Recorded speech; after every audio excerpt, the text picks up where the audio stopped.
and we are live for another Friday Night Live. Ooh, yeah. With Chicken. What's going on, Alan? I'm just living my life. I got a new car, so I've been driving that around. Nice. What did you get? I got a Mini Cooper. That is awesome. I love Mini Coopers so much, man. All right, so I gotta figure out. Ooh, you know what I didn't do? I didn't pull up my NVIDIA settings, because that should stop any screen tearing. What do you think? Ah. I didn't load my config, so... Uh-oh, there's Chip. Chip, what's going on? Hello. All right, so as soon as more than one person joins, then, like right now, you're on the screen, and I'm in this little box. Yeah. As soon as more people join, it should pop us into the right places. So I think you can also set the view mode by going left and right, but maybe that's just on mobile. There's like 3 dots on the bottom. yeah, that's the speaker view, Oh. and the yeah, Oh goodness. it's just a bigger view. Uh-oh. Okay, well apparently there's a driving mode. Don't hit that one. Nope. Chip, when is the day you're going to join us in this Friday Night Live, man? The anticipation, man. The anticipation. I'm telling you. All right, so I was actually looking at the news, man, and I don't know. There doesn't seem to be a whole lot of news in the past week or two. Like, we've done a few episodes on Destination Linux, and we did interviews, so we didn't do a lot of news. And there really hasn't been a whole lot lately. No, you haven't I was surprised. missed much. You haven't I missed thought there much. was going to be this huge backup of news, and, like, it's not.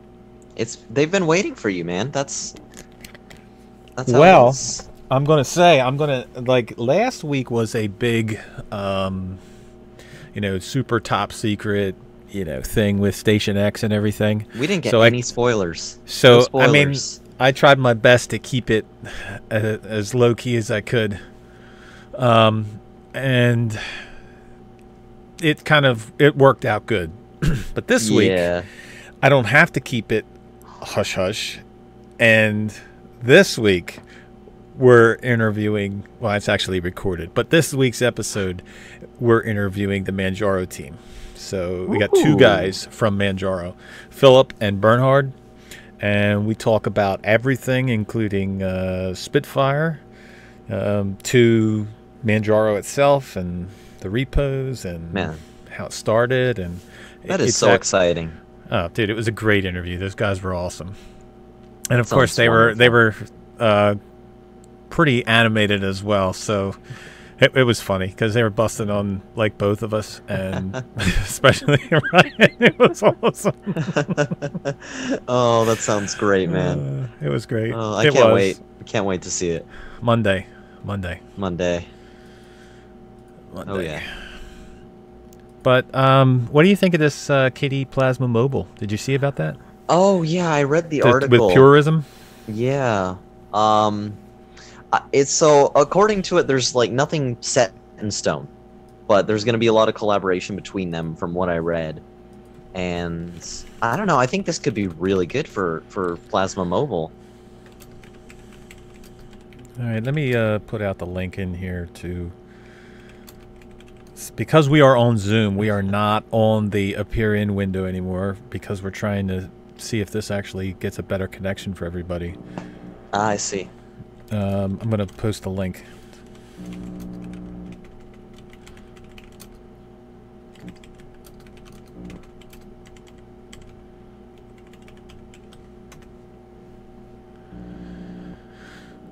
So, Toss, if you are interested in joining us, you can, but you have to download Zoom in order to do that. And once you download Zoom, I'll put out the link on the chat here, and then I'll send it to everybody, and you can join on that. Oh. Yo. Uh-oh. Oh. Is he talking? That's Bradley, right? It says he joined, but I don't... Oh, there he is. Yeah. Am I there? Yeah, you're there. Hey, that looks like an awesome T-shirt you got on there. I'm just saying. Nice. Represent. Totally not planned. Totally not playing. Totally. I need some coffee.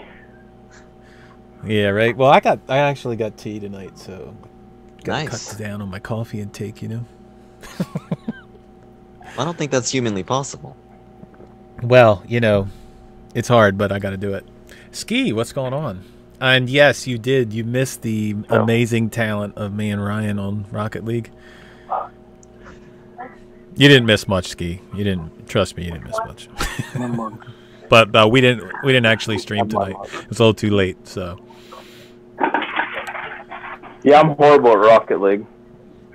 Yeah, but that comes in time, dude. I'm so bad even now. I mean, even now I'm terrible at it. So compared to I was playing with two guys that were we were playing competition tonight, and they were 2 golds, and I'm just a silver, and I was like, so we're getting matched up with all these guys that are flying around the.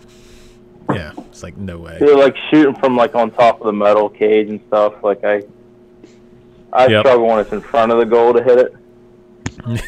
You ain't lying. All right, getting back to the phone. What were you saying? Now that I interrupted your thought process on the purism thing, what was your thought process on that? Okay, so I've been really excited about Plasma Mobile since I saw the trailer commercial thing for it.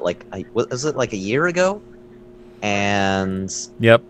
I haven't seen any development on that whatsoever. I haven't heard any news about that until now, and I think it's really promising for Plasma Mobile to be able to work with this this hardware, have some sort of integration, something that they can support by default. I think that's great for both of them. Well, I'm excited to actually see. This is the next step in the process of it actually coming out for everybody to use. It's great to have a KD Plasma that's a concept, and yeah, they're working on it sometime, but this is the baby steps or the first steps to it actually happening. So yeah. But the question is whether or not they can actually do it. I mean,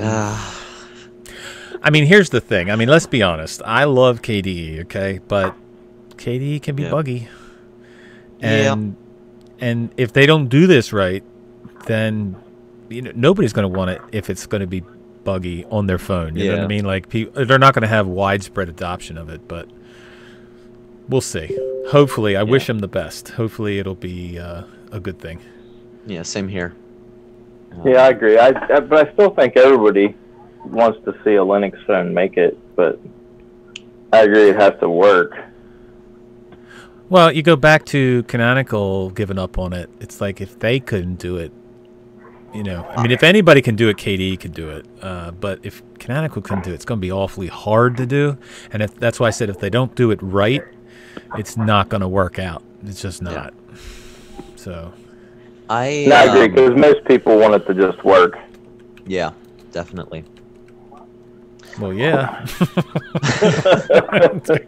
I'm just saying, compared to us who mess around, or maybe I'm different, but I messed around for 14 hours once getting a Wi-Fi driver to work, and most people just reboot into Windows and forget it. Yeah. Well, I mean, that's kind of the same way with Linux. If you pick it at the wrong time, or you decide to try it, and the one you try doesn't work right, you're liable to just give up on it and not do it. So yeah, that's very true. I was trying to find something to work with my one laptop, and I don't know, 5 or 10 distros. The keyboard wouldn't work, the Wi-Fi wouldn't work. And it just was frustrating. Yeah. That's always frustrating with that stuff. Hey, there's Joe. Heyo. Hey, Joe. We're gonna see how Zoom works out here. One of the things is you definitely don't want to dial a number and then just hear, "We're sorry, your version of this desktop environment is not compatible with our service." Right, exactly. Well, I mean, it's not just that, but can you imagine a bug where the phone crashes or something? As you're making a call or something. You know what that sounds like? That sounds like Windows Mobile. I'm just saying, like, you know, it depends People on use what. that? I did for a long while. There's It a few was- people I know used it. I had a coworker that had it. Yeah. But I mean, you get somebody, you know, making an important call or something, and you know, like KD. It depends on what branch you're on. Like if you're on like a 10.5 now, then it's pretty stable. But if you're on like 10.1, it's no good. So I'm sure they would do an LTS on it. I mean, let's revert everybody back to 5.0. Yeah, We'll be fine. No, don't do that. No, don't do that. 5.0 was coming from 4 and going to 5.0 was not good. It's not good at all. No. Yeah. You better be Zeb. Zeb said he's going to be on as soon as Zoom installs. Awesome. Joe, can you hear us? Joe. Calling Joe. Chip, Rocket you made Man.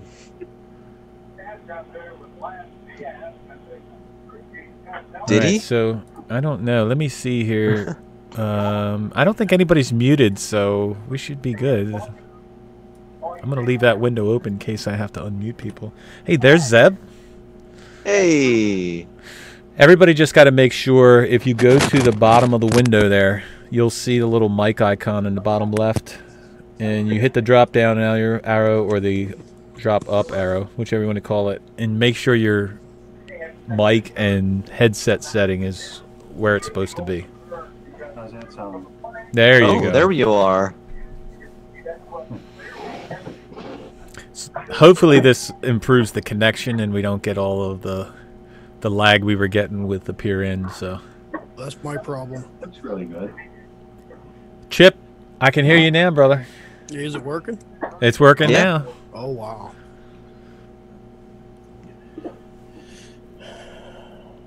Zeb, are you So- working? I think He's still working on yeah, settings. he's figuring it out. So, question about Zoom. Yes. There's a little option in the menu that says raise hand. What does that do? That's puts a little thing saying you want to, like, if you're having a meeting and somebody's talking, you can basically yeah, that puts that little icon there saying you got a question. I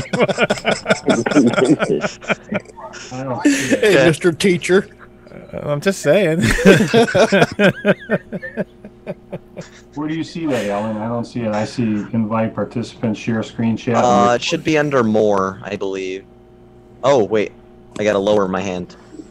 I have to manually lower my hand. and there's also a chat between everybody in the room here too as well. That is cool. So So I'm assuming we can close out YouTube now, right? if you want to, you can. Yeah, you don't have to have YouTube open. I mean, unless you wanted to join the live chat.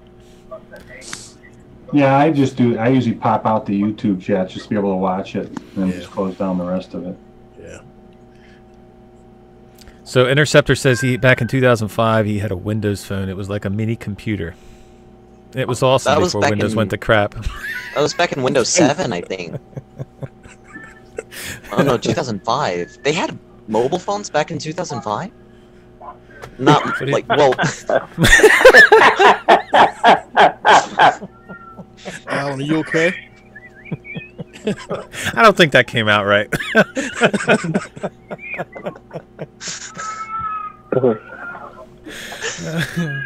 It came right after electricity in 04. oh dear. Hi, Yep. can you hear me now? We can Yeah. hear you now, Zeb. Yeah. I was testing the microphone all the time, but forgetting to click join. Welcome to Noobsville. Right? Nah, it's all good, man. It's just getting used to it, and then once you get used to it, you'll be fine. Does anyone else hear a baby? I'm sorry, that's my baby. Crying. Oh, okay. I'm just making sure it's not just me. All right, anybody else have any thoughts on KD Plasma Mobile before we move on? Nah. Zeb? Will it make it? You know, if Ubuntu tried and failed, If Microsoft tried and failed, what makes Kubuntu think they can do it? That's exactly what I said, Zeb. I don't know. I mean, it's a shame because I would love to see it. I mean, especially a KDE phone, because I think KDE lends itself to being on mobile because of the way it's set up. But I just don't know if they're going to be able to do it. If Canonical couldn't do it, I mean, it's going to be tough. Well, the one thing I read said that where Canonical they felt made the mistake is they were trying to push it to like all kind of different phones, and where KDE is basically pairing up with that one company to make one phone. I don't know if there's any weight to that, but what's the name of the company they're pairing up with? Purism. Yeah, that's it. Who? Purism. Yeah, who? Exactly. That's what's going to kill it. There's an owl in the room now. Wait, I thought he was actually saying who. I thought he was having trouble here. That's what's going to kill that. it. Yeah, people out there are going to go, who the hell is Zoom? Or Pulse, I'll be honest. I had no idea that Purism existed until the news came out about the phone. I didn't either. Well, yeah, and we're Linux geeks. They have done what, $290,000 so far. So wow. I don't know what the goal is. I don't see it anywhere. $1.5 million. Yeah, it is. You're right. $1.5 million. So I could buy so many chocolate bars. They had him on the developer or the guys, the creator of it. They had him on Twit for a little bit there, and that's how I stumbled upon it. Apparently, they have a laptop coming out with it and the whole 9 yards. Oh wow! Well, we'll see. Like I said, I wish that it would succeed. So we'll see. My idea for a kind of seamless mobile and desktop integration. I think a lot of the place where people go wrong with the whole convergence thing is I don't want my phone to be my desktop. I want my phone to integrate with my desktop. That's what I think that they get wrong a lot of the time. I do not want them to necessarily be exactly the same and one system is the other system, but I want them to integrate with each other the way an iPhone integrates with Mac OS. Right. The way you get the notifications, responses, emails, contacts, sync, that stuff. That's what I think the goal should be, is that it integrates with, other, stuff that they have, Linux desktops, some sort of sync app. I think at some point... Well, I think KDE has the perfect for what you're talking about. It has the perfect setup. I mean, because you got KDE Connect already that is seamlessly works with, your desktop. And because it's built as KDE, it should, in theory, integrate well. So... Kind of like the iPhone, like if it rings, you can answer it on your Mac or whatever, kind of same concept. Yeah, KDE Connect is really sweet. Really sweet. I've never actually had a Mac, so I don't know. I didn't know you could. Yeah, I guess I made a confession there. You did. You did. I don't have an iPhone anymore. I do have a Mac, but it's running Linux.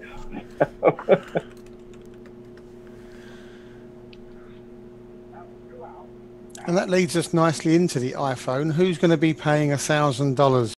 Like 2 days later, because I only had it for 2 days, I'd only transferred 20% of my photos. Took it back, went and bought a Samsung, got it home. 25 minutes later, all of my photos were on the phone. Yeah. So just not doing the iPhone thing again. But my family loves it. My sister's on it, my wife's on it, my daughter's on it. Madness. Yeah. I like iPhones in some sense. I'm not really a phone power user. I use it for like calls, texts, pictures, just basic stuff. So the camera is really probably what's going to be the most important thing to me. But in all honesty, I was looking at what the Essential phone. Somebody had mentioned it to me in the Destination Linux group, and it runs Android, and it's like a titanium plated phone. All kinds of different stuff, but just so much more, I'd say, potential, so much more flexibility than an iPhone, for a good at least $300 less. Well, you can do that for any phone that's Android. Yes. There's Michael. Hey. I was wondering. I was like, the Hi, voice of Michael. Michael has appeared. I didn't get the join message. I just heard him. Right.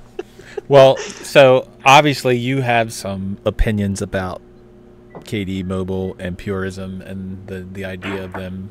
So let's hear it. Why would you think I have an opinion? Because you always have an opinion. Meow. Pretty much. Wow. Did I say that out loud? Or So I don't know why people would think I have an opinion about phones or anything. no? Oh wow. That's just silly. I mean, that's ridiculous.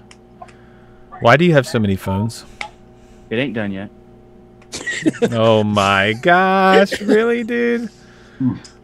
Okay, so phones are fun. Anyway, Mm-hmm. I have like 7 or 8 of them. So this one works. This one does not.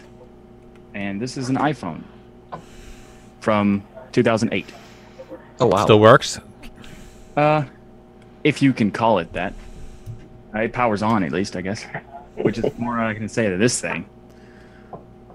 This is a Nexus 5, by the way. It's a piece of crap. It's a Google phone. It's a piece of crap. And this is also a Nexus 5. Piece of crap. Don't work.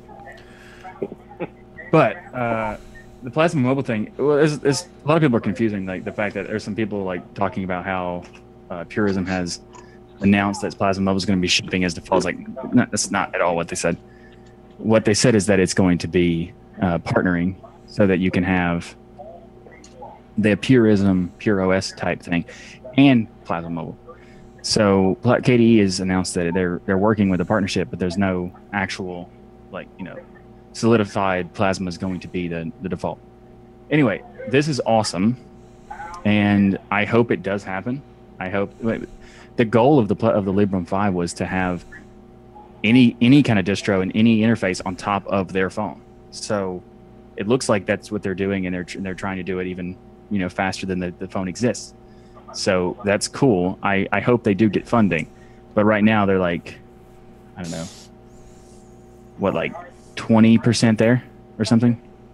I'm not sure, but it's what they're up to 290,000, I think.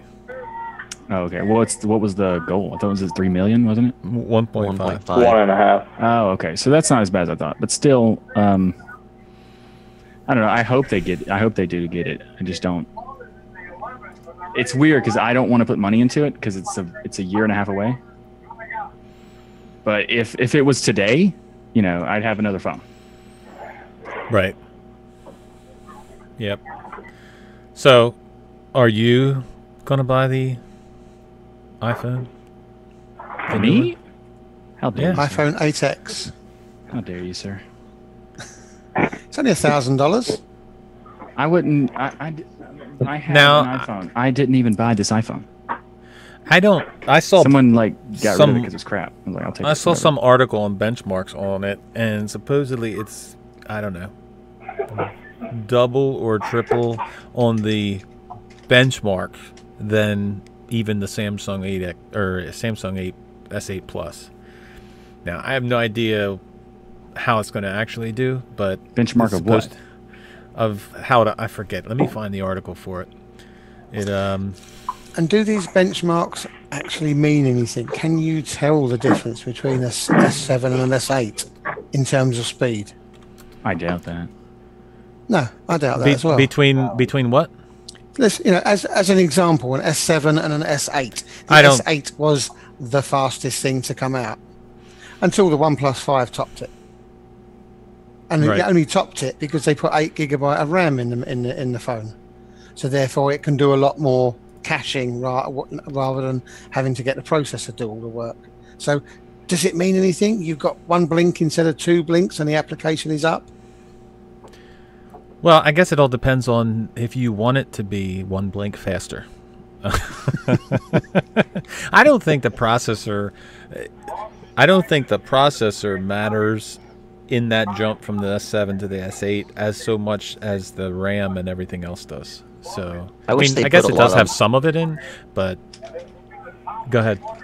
I wish they put a lot more work into putting a super great GPU in there, like absolutely awesome graphics stuff. I mean, because a lot of people are playing their games on their phones. I mean, you've got this stuff managing different tasks. I mean, why not have better graphics processing?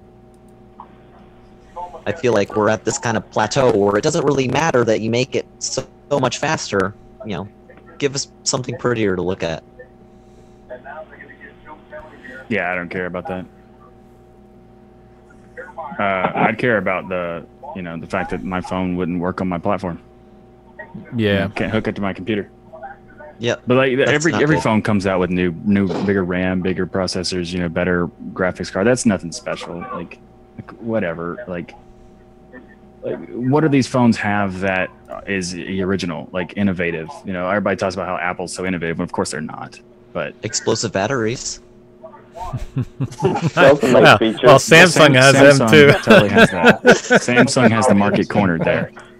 Yeah, it does. Yeah. New exploding batteries. Yeah. Right. So new feature. I think this is the article here. But go ahead, keep talking. I got to find the actual numbers. I was going to say, does anybody like this new form factor as well, where they're sort of like going chocolate bar tall? The S8 is horrible to hold. It's just a really awkward phone.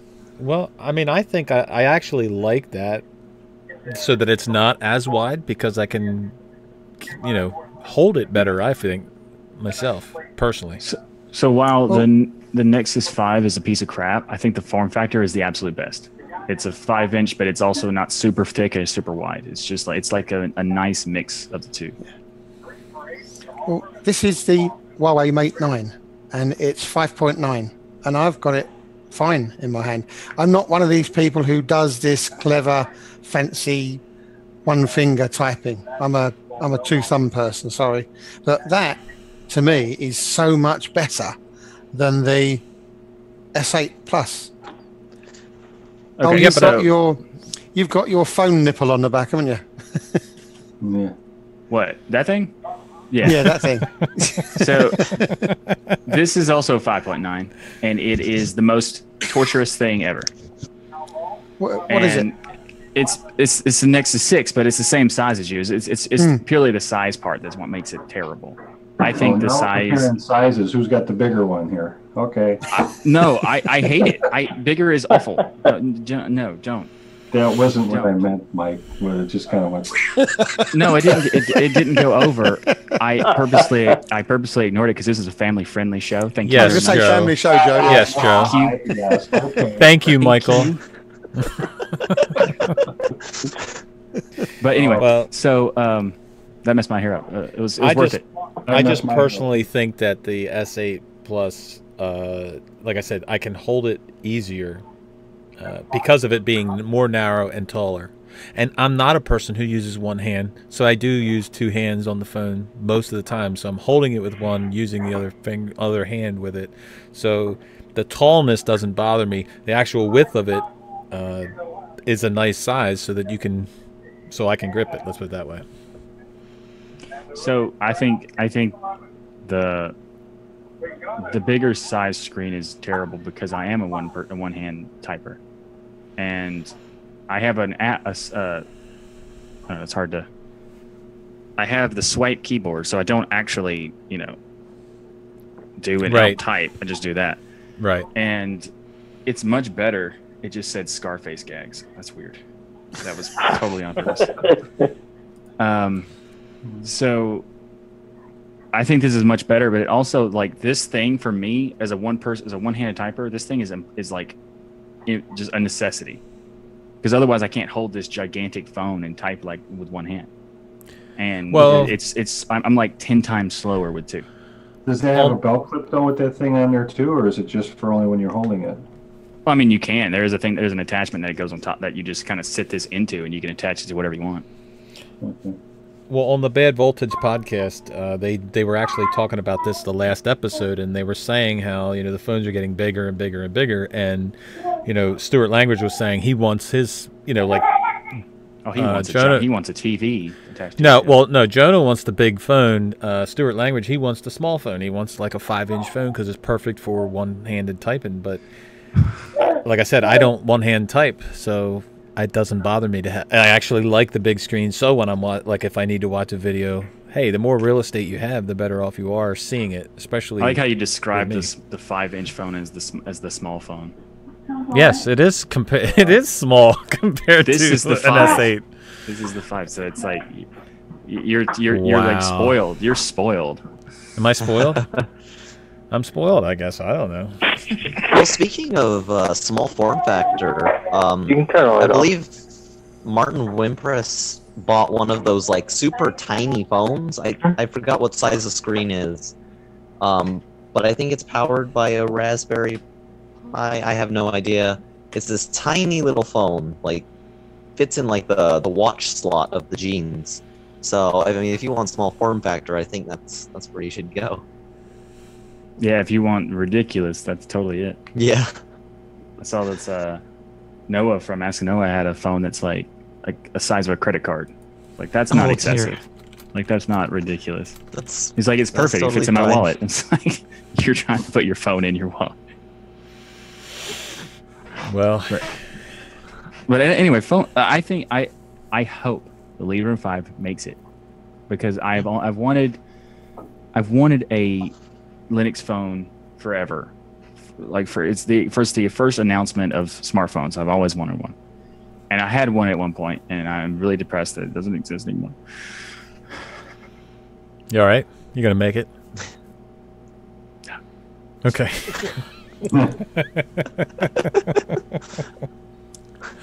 I think the phone I was happiest with was the Motorola Razr, the original like flip phone that had the silver keyboard. That for me was an awesome phone. It did exactly what it did. It made phone calls. Next. Why do I want a phone that can play games and take photographs and all that sort of nonsense? Why don't it's convenient. Yes. Yeah, it is. I mean, I think, look, for me, from my phone, I don't make phone calls. I rarely make a phone call on the phone. It's an extension of being able to check emails and do things that when you are not at your desktop, you know, sending text messages to people, you know, it's a communication you said thing. You're supposed to make phone calls with That's what I said. Like, I think I've made like 6 phone calls since I had the phone. Huh. But it's mostly for other things besides phone calls, so I don't know. I mean, yeah, an old flip phone works great if that's all you want to do is make phone calls. Works perfect. There's no reason to get a smartphone. But if you want to do other things, then that flip phone is not going to work, brother. I'm actually 99% not phone user. I was actually on the phone today for like an hour. It was like, I looked at my minutes over my overall usage bills, and it said, you've been on the phone for an hour. Like for my entire month is an hour. My plan, I think, with T-Mobile is only 100 minutes a month, and I don't think I use 5 a month. I mean, because I don't use the phone. I just use it for data, basically. Yeah, same. It's I used to drive about... Go ahead. I was just going to say, I used to drive about 40 minutes to work, and I talked to my wife, but beyond that, I agree, I'd never call anybody. That's what text messages are for, Brad. Well, I was driving. Yeah, no. I'm just teasing you. That's why you get Google Assistant and just like record it, or use Telegram and just send voice memos. Oh yeah. Problem solved. Which you can do on WhatsApp, but you've still got to put your finger on the phone and hold the button down while you're talking. Not on Telegram. You can. There's a lock feature. Oh, is there? Yeah, you activate it, slide up, and it locks it on. Cool. Not as good as kids yelling in the background, but it's still cool. All right, sorry. All right, I had to mute it there. Sorry, Brad. Sorry. Hey, you wanted a family show. Brad's bringing it to you. That's a family show. Family friendly, not like an entire family on the show. Although that's fine too. They just got to be on camera, because otherwise it's just like, you know, ghost voices. Yep. Well, we must have lost Colin or something. Ben seems to be having trouble connecting to Zoom. So when you guys, like I started it, so I didn't, but when you guys clicked on the link, it should have opened the browser window and then opened Zoom, correct? It did, yeah. Okay. I went straight directly to Zoom and then just typed in the ID. Well, yeah, copy and pasted the ID. My Zoom opened up, and then I just clicked on your link, and everything just came right up. I just had to configure my mic and stuff. I know there are certain operating systems that Zoom doesn't open. Like if you click the browser, and it'll say it's going to open it, but it doesn't actually open it. So if you're having that trouble, you may want to do it. Michael said, and go to the ID and put it in manually. Just open up Zoom and put it in manually. Yeah, because I mean, originally Chrome gave me some XDG link thing that I always ignore. Yeah. After I installed Zoom, then it opened up the Zoom client. And then took me 20 minutes to work out that I should have clicked yes, connect the microphone rather than test the microphone. So if you're having trouble, Ben or Colin, I don't see Colin in the chat yet right now, but just put in the Zoom ID at the end of that link. Yeah, Colin was there. Oh, I gave him the link earlier. Yeah, unfortunately, I'm not a good test because I already had Zoom in from previous usage. So I think you can actually you can assign a certain type of link or like a certain extension of a link to open with a specific program. I'm not sure if all. That's what the XDG stuff doors. Okay, so I had done that on my Ubuntu install. So I clicked the link and it just straight opens the app. Yeah, it's working fine now. Well, like I said, some people may have trouble with it as far as like if certain operating systems, because I know I was on one and I can't remember what it was on, but I was on one trying to open it with Destination Linux and it just wouldn't open Zoom up even though Zoom was installed. So I wonder. I guarantee even Serge couldn't get it to work on Gentoo. He's going to watch us now. And I know he's going to watch it. That's why I mentioned his name. I'm sure there's a video out there somewhere for it. So, okay, so you guys ready for the next bit of controversy? Let's hear it. Did you read all the fuss about the CEO of the Linux Foundation allegedly using Mac OS during a key speech? Get ready. Get ready, because I knew Mike would be ready for this one. I'm gonna start out because I read the headline. I know nothing about it, so there you go. That's what I got. Go ahead, Michael. Your turn. Yep. Okay. Brian So you read the Lunduke had a headline. rant.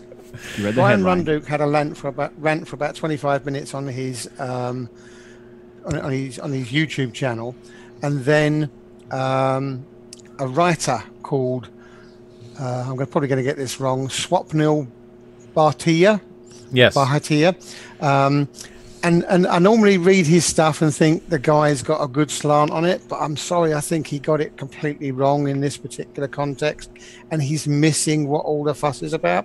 Sure, you can use what you want, use what OS you want, but you're going to a Linux Foundation seminar and you're giving a talk on Linux using a Mac OS, allegedly. What message does that send? So that's the question. Over to you guys.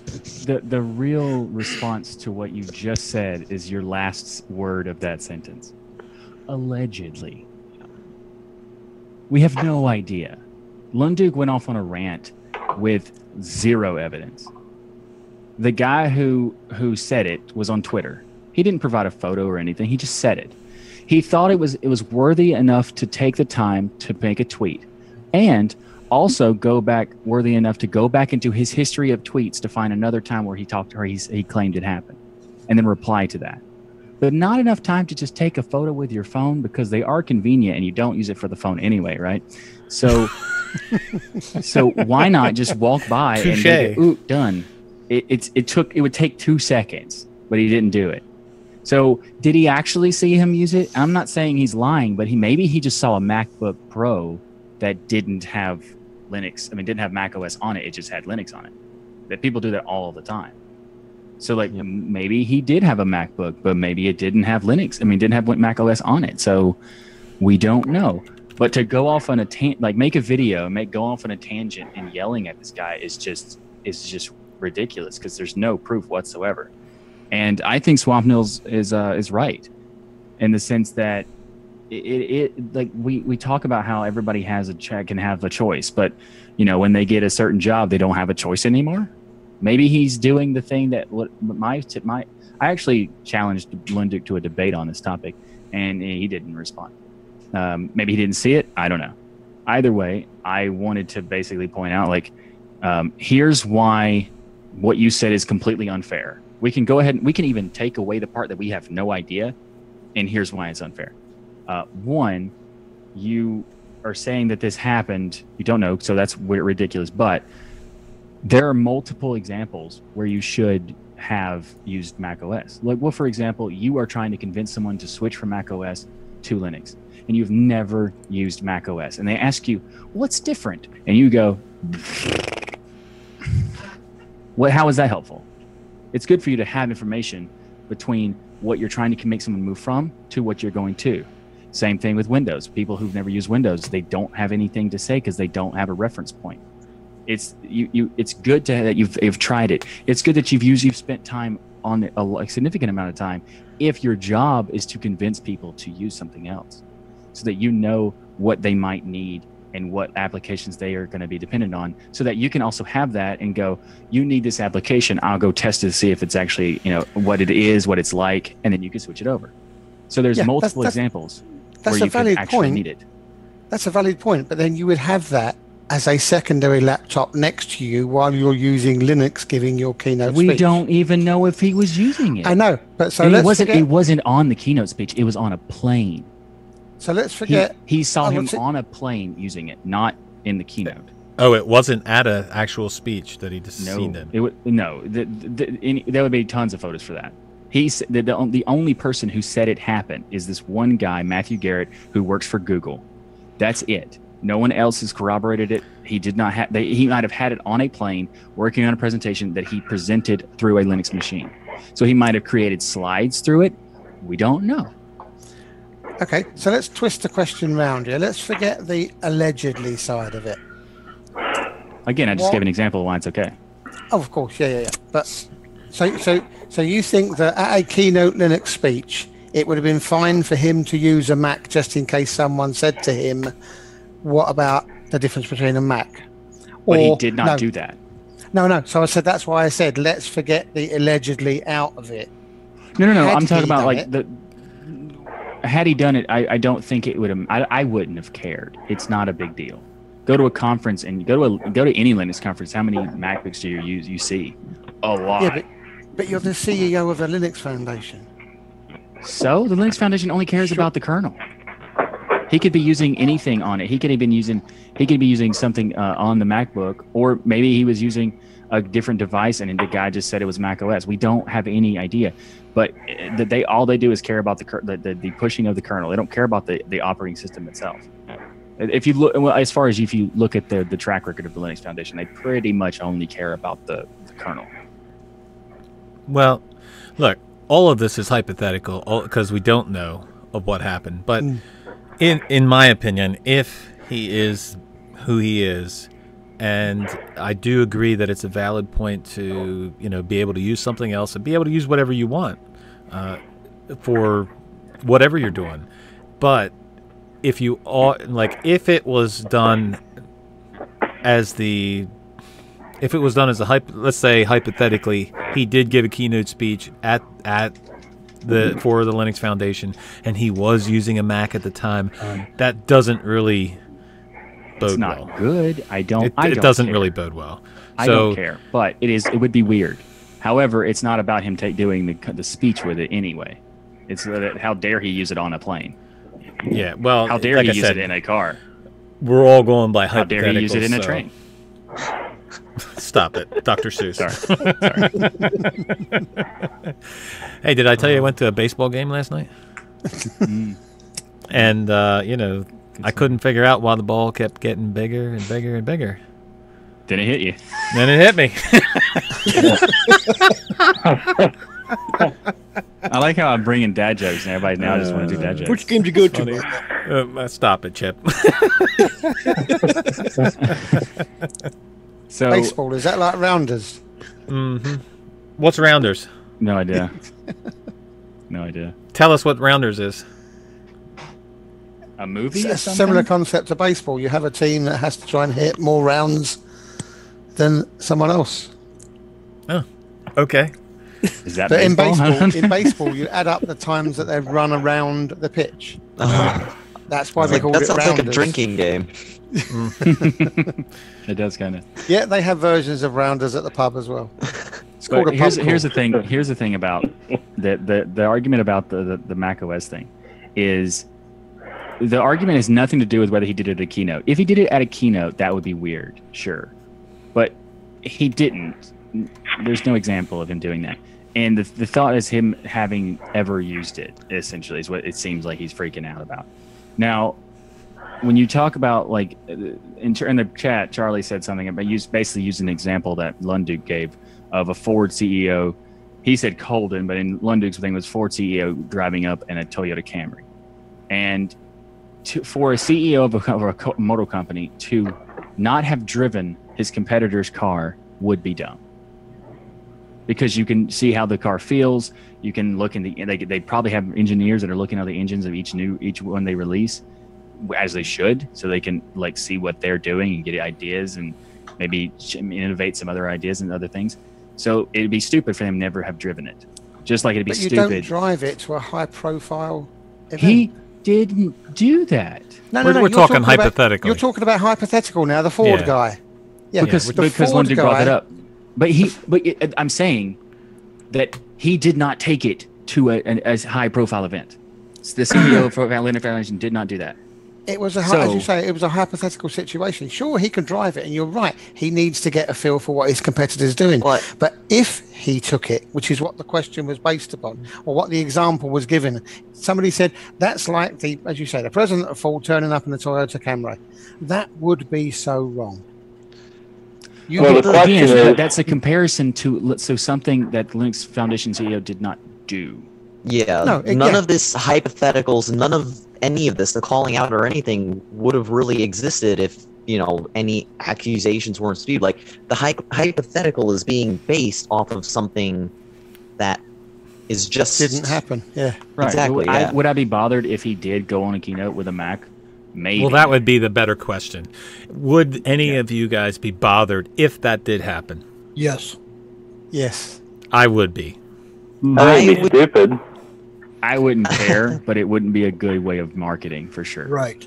As a I'd be a marketer, I little would hate it. As a concerned. user, I don't care. Yeah. Well, I'm looking at an iFOSS or a FOSS article, and it has a picture of him standing on the stage, and specifically down below it says Matthew Garrett is security developer at Google and works extensively on Linux, and he is the same person who spotted Jim Zemlin using an Apple's Mac OS twice in the last 4 years. So what does that mean? On it's a almost plane. Huh? No, it was supposed to be at a keynote.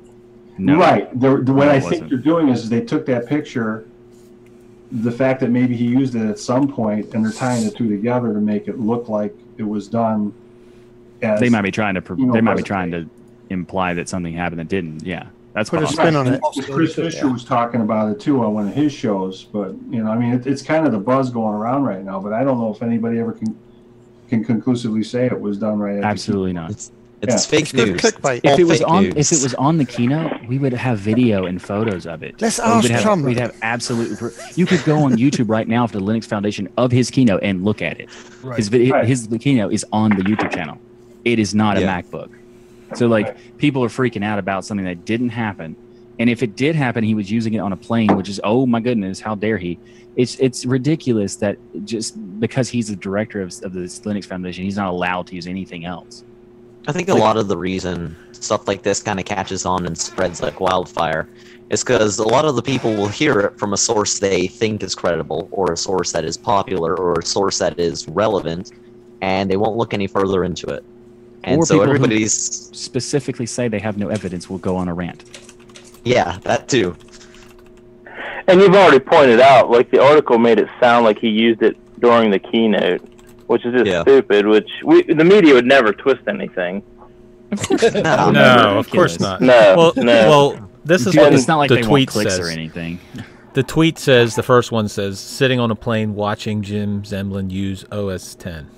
Okay, and then this one, which doesn't say anything about no keynote speech, and then the second one is 4 years later, Jay Zemlin is still rocking an iPad and doing his slides under Mac OS. So it doesn't say he was at a speech; it just says he was doing his slides. Right. Which he's not going to be doing his slides at a speech. He might be. Right. He wouldn't be performing like he would be performing with him. He probably wouldn't even do anything other than using a clicker at that time. So how would you even know? Yeah, true. But so it's ridiculous that people are freaking out. And also, who cares if he's using an iPad? Like, look at the idea that the only thing that Linux is any mobile device is Android, and it's barely Linux. So like, what options are there? Like, who cares, right? Like, I have to agree. As far as tablets go, you don't really have that much options, unfortunately. But what about I wasn't going to do this, but this is just hilarious.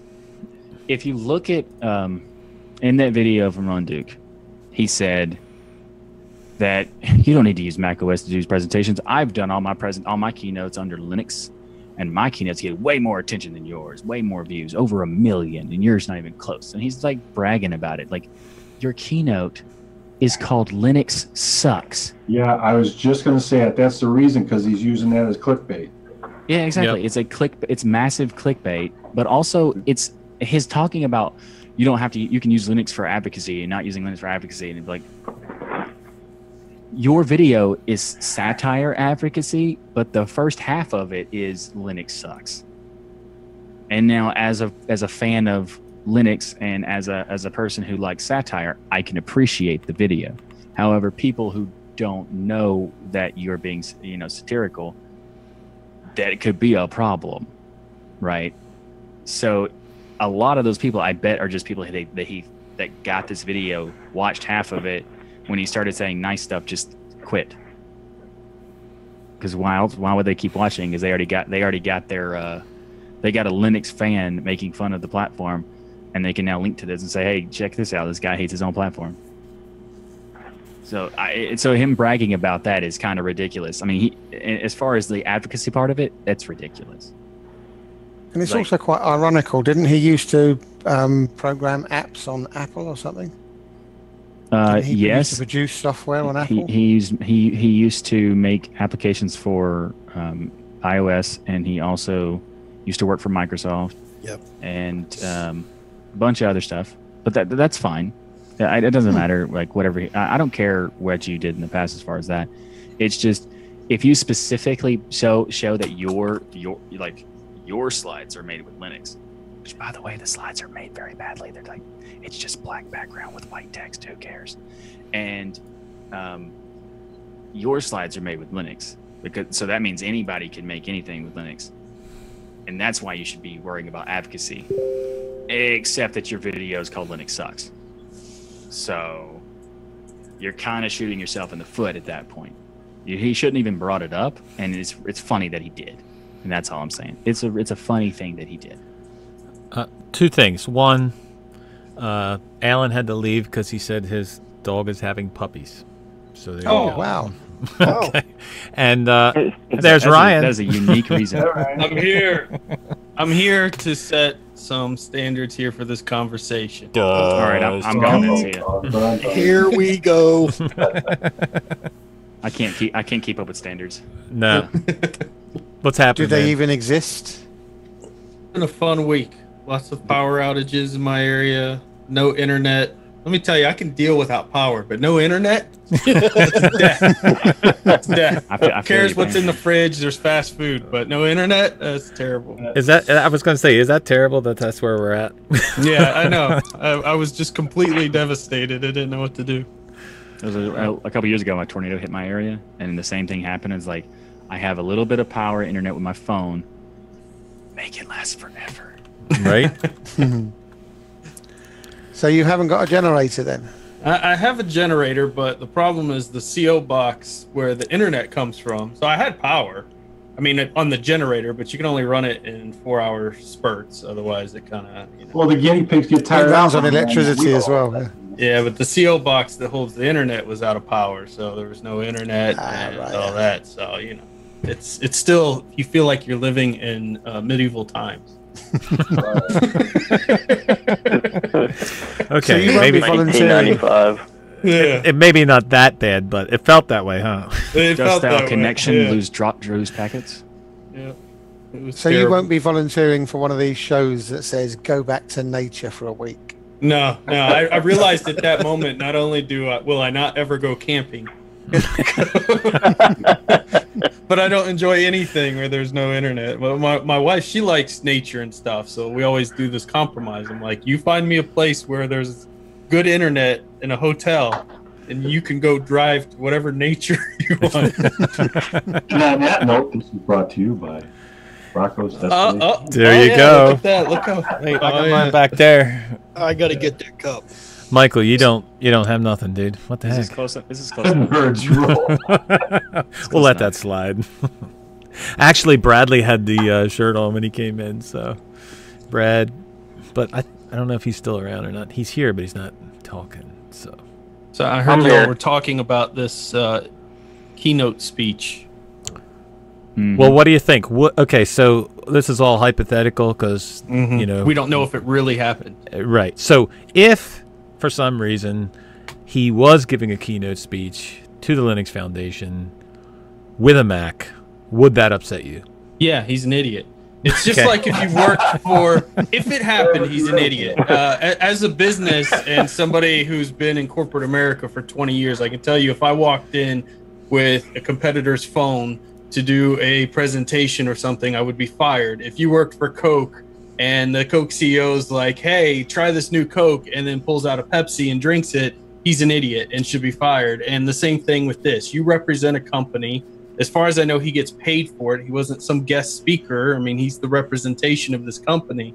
And to use Mac is just a complete, if he did it, a complete idiotic move. There are plenty of ways you can create PowerPoint presentations in LibreOffice or any other application. You should be talking about all of the power of Linux. There's no reason to use Mac, ever. Okay, I so mean, the it would second have been almost more excusable to use Windows, frankly, than it was to use Mac. well, Okay, well, the so Ryan second, wasn't the- here. But wait, the second part of that question is okay. Would you be mad? The first part was would you be mad if he did it at the foundation?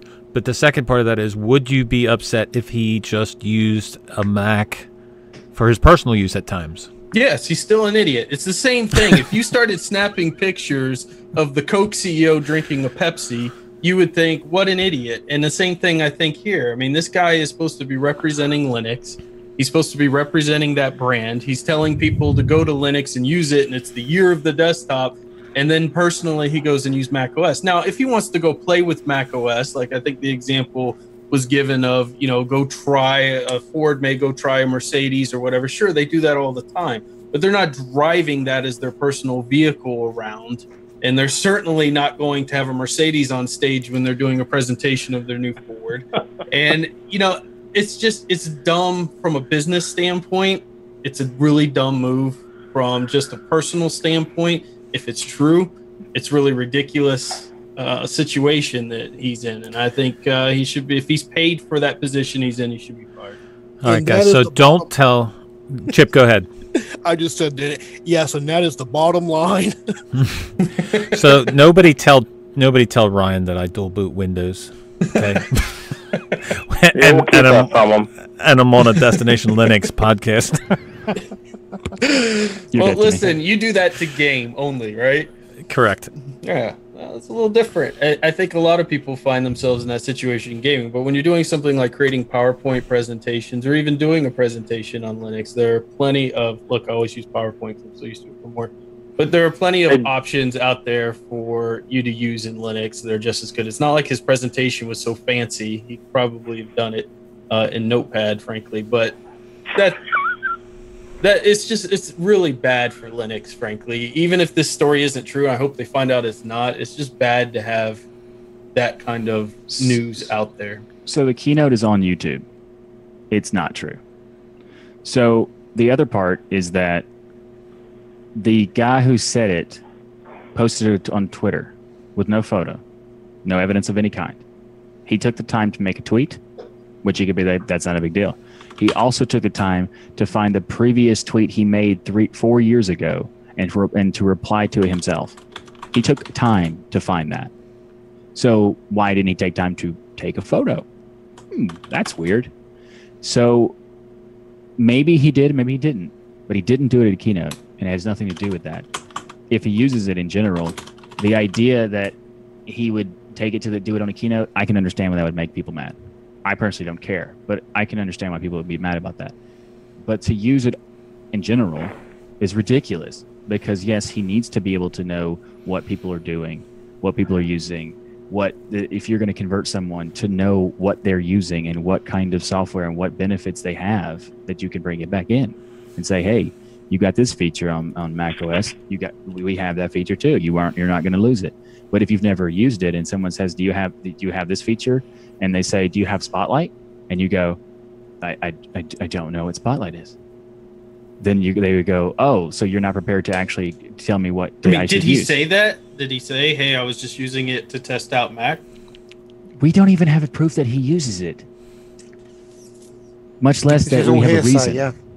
It's no, there's no evidence. It's one person on Twitter, and that's it. Yeah, there's no pictures of it anywhere. The keynote speech is up there, but you can't tell what he's using. It's on YouTube. But can you tell what he's what using? The laptop is, and it's not a Mac OS. It's not a MacBook. So, like, the point is that there's no proof that he's using it at all. Sure, and so that's why we kind of said hypothetical. Everybody was saying hypothetical. Hypothetically, if he did, he's an idiot. But people are calling him an idiot. People are saying he should get fired with no reason to say any of this. Like, that's a problem. That's hyperbolic craziness. Is you're saying people need to be fired when we have even no idea that they're doing anything wrong at all. And if they're using Mac OS, that's not a big deal. No, he's saying if I know. Yeah. But I think that's extreme too. Because maybe if he took it for a keynote, I understand why people get mad at the keynote. But Ryan said he'd be mad if he was just using it. That's I did not say I would be mad if he was using it. I said everybody tests other products. I gave the exact example that Ford goes out there and drives. In fact, in their book Icon out there, Ford talks about the fact that one of the CEOs came in and made them all go drive a bunch of Hondas so that they could realize what they were doing wrong. But that's a lot different than using it as a daily driver. If every executive at Ford decided, wow, that test drive was really great, I'm going to go drive one of these permanently, then they're morons. But and we also that's have the no point. example. You fix your product and you move on. Now, if this guy didn't, that one plane ride, or maybe he used it. Like, is it weird that Matthew Garrett has been to multiple Linux Foundation conferences and he only saw him do it like once every 4 years, and now he's making a big fuss about it? I mean, that's weird. Maybe he's just saying, hey, I'm going to use it this time because I haven't used it in a while and I'm going to try it out again, experience it again.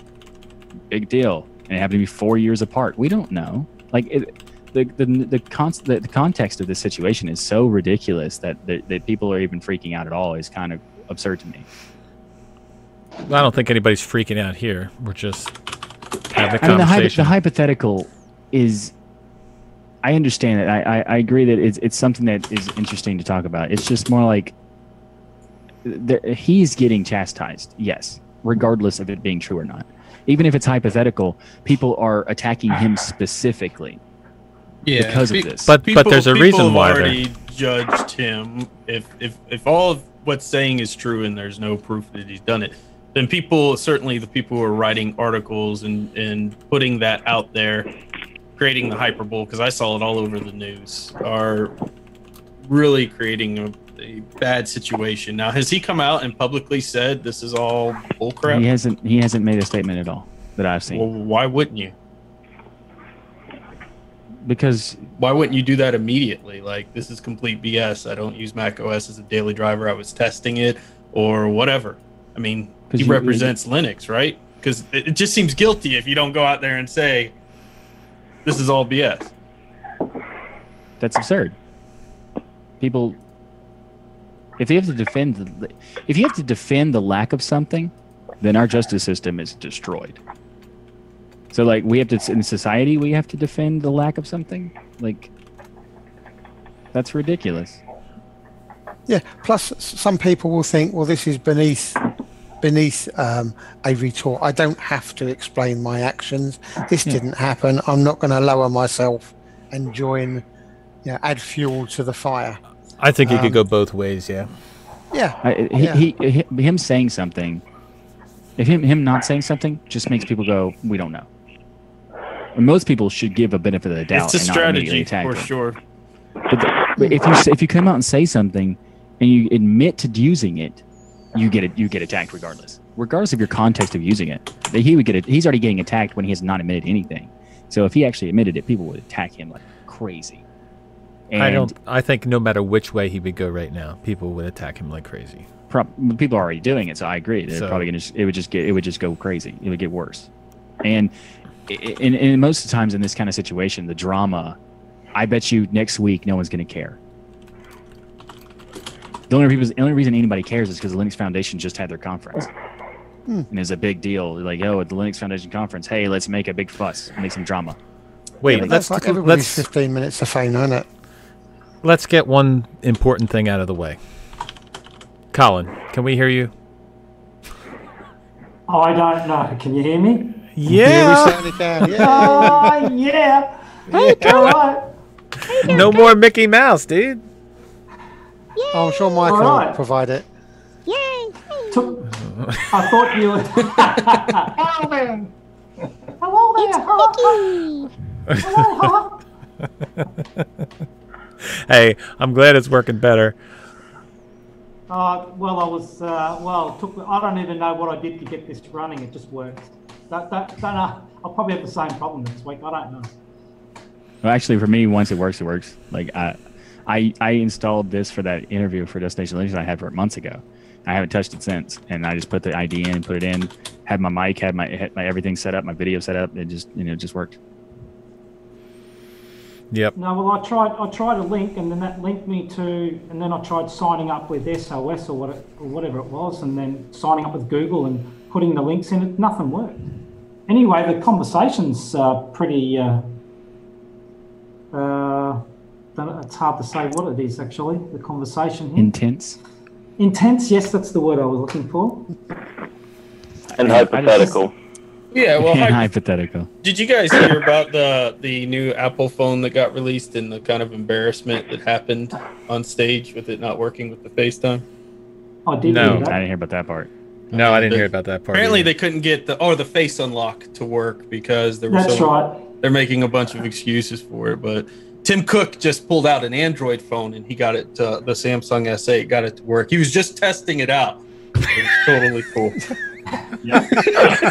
Well, to be fair, sorry.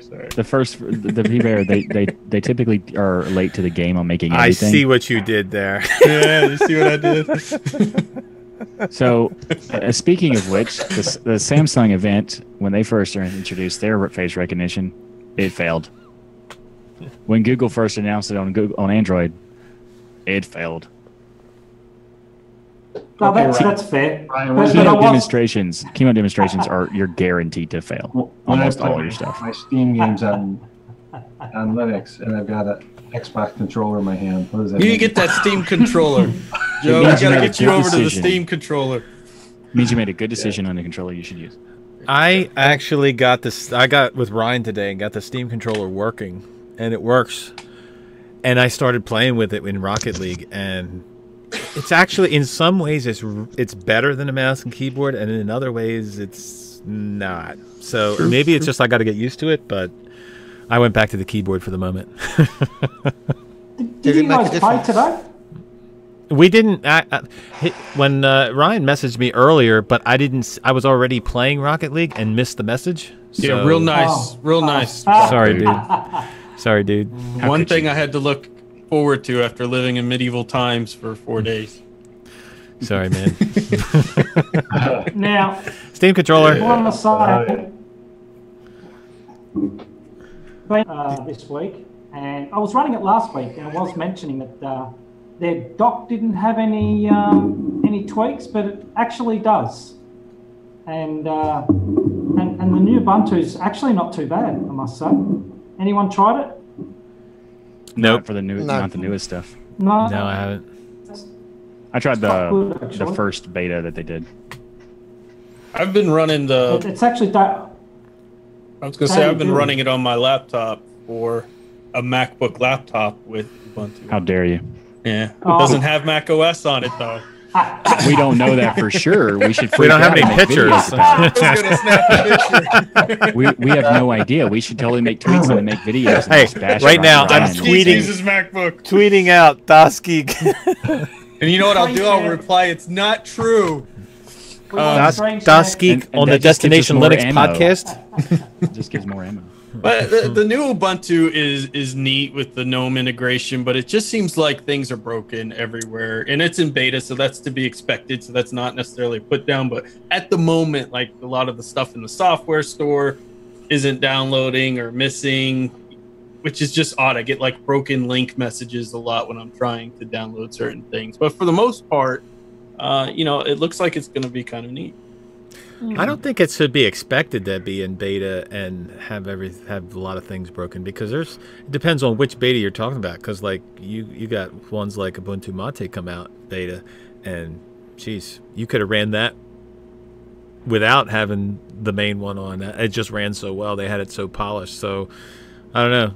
It's hard for me to say like a specific thing, but you know how I talk about user experience from the desktop environment to the underlying distribution, how they all kind of flow together in distributions like, Manjaro and stuff. Everything's just really well, like a Manjaro KDE just flows so perfectly together. And it just seems like things are all very, and I can't give you a specific example. It just doesn't feel integrated yet. And that's why I say, well, it's in beta. I assume they're working really hard to get that integration feel down, but that's where right now it just feels blocky. It's the best word I could use. Correct me if I'm wrong, but I don't think there is a beta for the vanilla Ubuntu. I think it's just daily build. Everything else has a beta. You might be right. You're probably right. You're probably right. Mm-hmm. Yeah. I don't think they didn't participate in the alpha, and I don't think the official betas have been released. They didn't. They didn't participate in the alpha because they never do. No, that's correct. Yep. Does anybody know why they keep using that horrible orange combination? I know. I feel the same way, and I don't even care about themes like Rocco does, but it's so ugly. I mean, everybody who I've read that tweets about it says, and Ubuntu's gone with that awful strike through the typical Ubuntu. They've got to make a comment and then they strike through it. What is it? I mean, is it? Who's the main guy? I can always forget people's names. Who owns Canary? Mark Shuttleworth. So is it Mark Shuttleworth loves an orange? I mean, he likes Why the they Well, use actually, orange? they've actually just downloaded. Sorry, Michael. No, that's fine. Go ahead. They've downloaded some new wallpapers and they've got one very similar to the orange ones, but it's like a silvery color. So you've got a few options now which look a bit better, but still the default one is orange. Yeah, So, with that purplish animal thing in the background. I'd like to. It's not purple. It's amber-9. Thank you. I would like to correct some fake news here that was just put out that news. I care about themes. I mean, I could care less about themes. I could run anything. As long as it has 4 pixels in the proper placement. Total 4 pixels to the left. Total fake news. That's all I'm saying. But so I think that as far as the question about why Ubuntu Mate didn't have that much of an issue is that they didn't change a ton. This is a whole DE change and like massive change.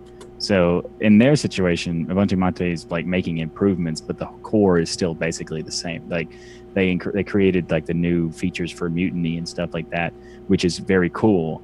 But overall, in the terms of like how much work is being done between the two, like the Ubuntu one is like massively, astronomically more work. Well, what about when they switched over to GTK3? When they switched everything over, what was that, 1610? 10, yeah. Something like that. It was they had still already the partially beta. done it. They had partially done it in 1604 already. You could do both. You could have done CGK3 in 1604. It wasn't as done as well, so they made both. So you could switch into 1 and 3. You'd have some clunkiness, but they had a transition period where here's partially 3, and now here's fully 3. whereas Ubuntu doesn't really have that luxury. I mean, technically, 1710 is the luxury. 1710 is going to be the testing bed of the thing right before 1804. Because if they didn't do this now, they would have to stick with Unity for another 7 years. 7. Yeah, you count how many years left on 1404. Yeah, I guess. But what about that color? When are they going to drop it? Never. Probably never.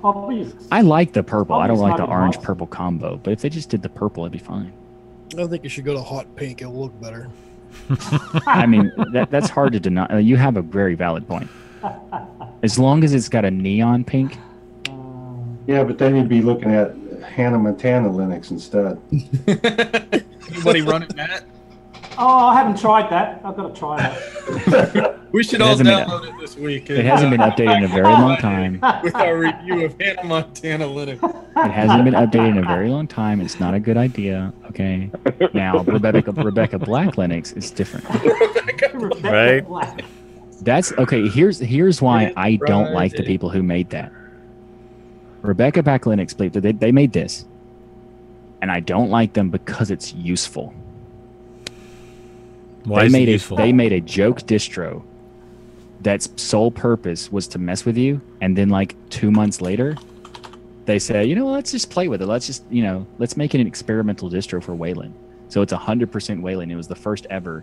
And every time there's new features and new things that come out in Wayland, Rebecca Black Linux has it, and you can play with it in that distro.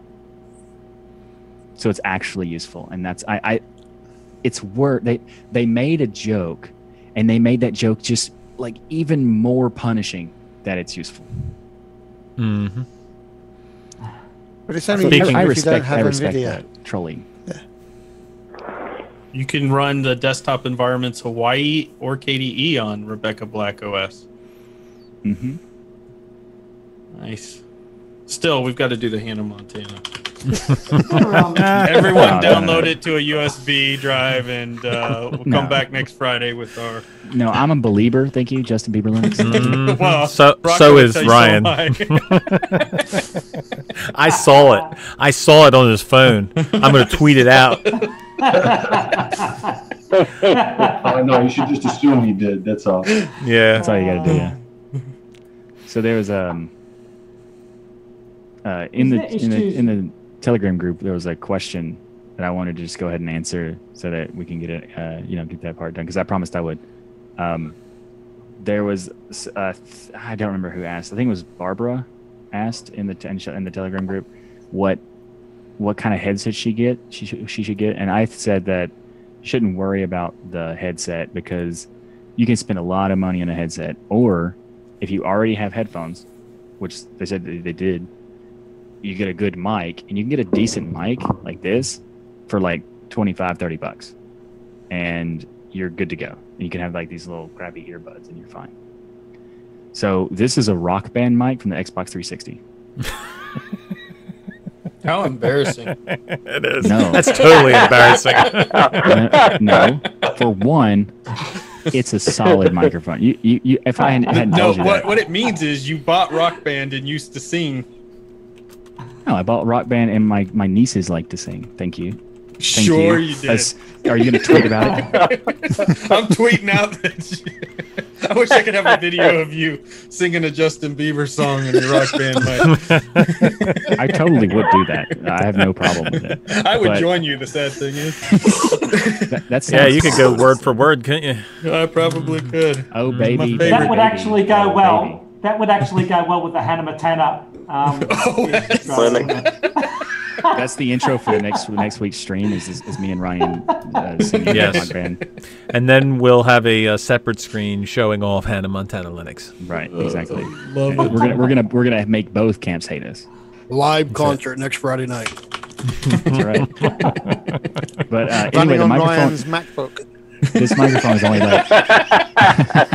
NLSX. Yeah.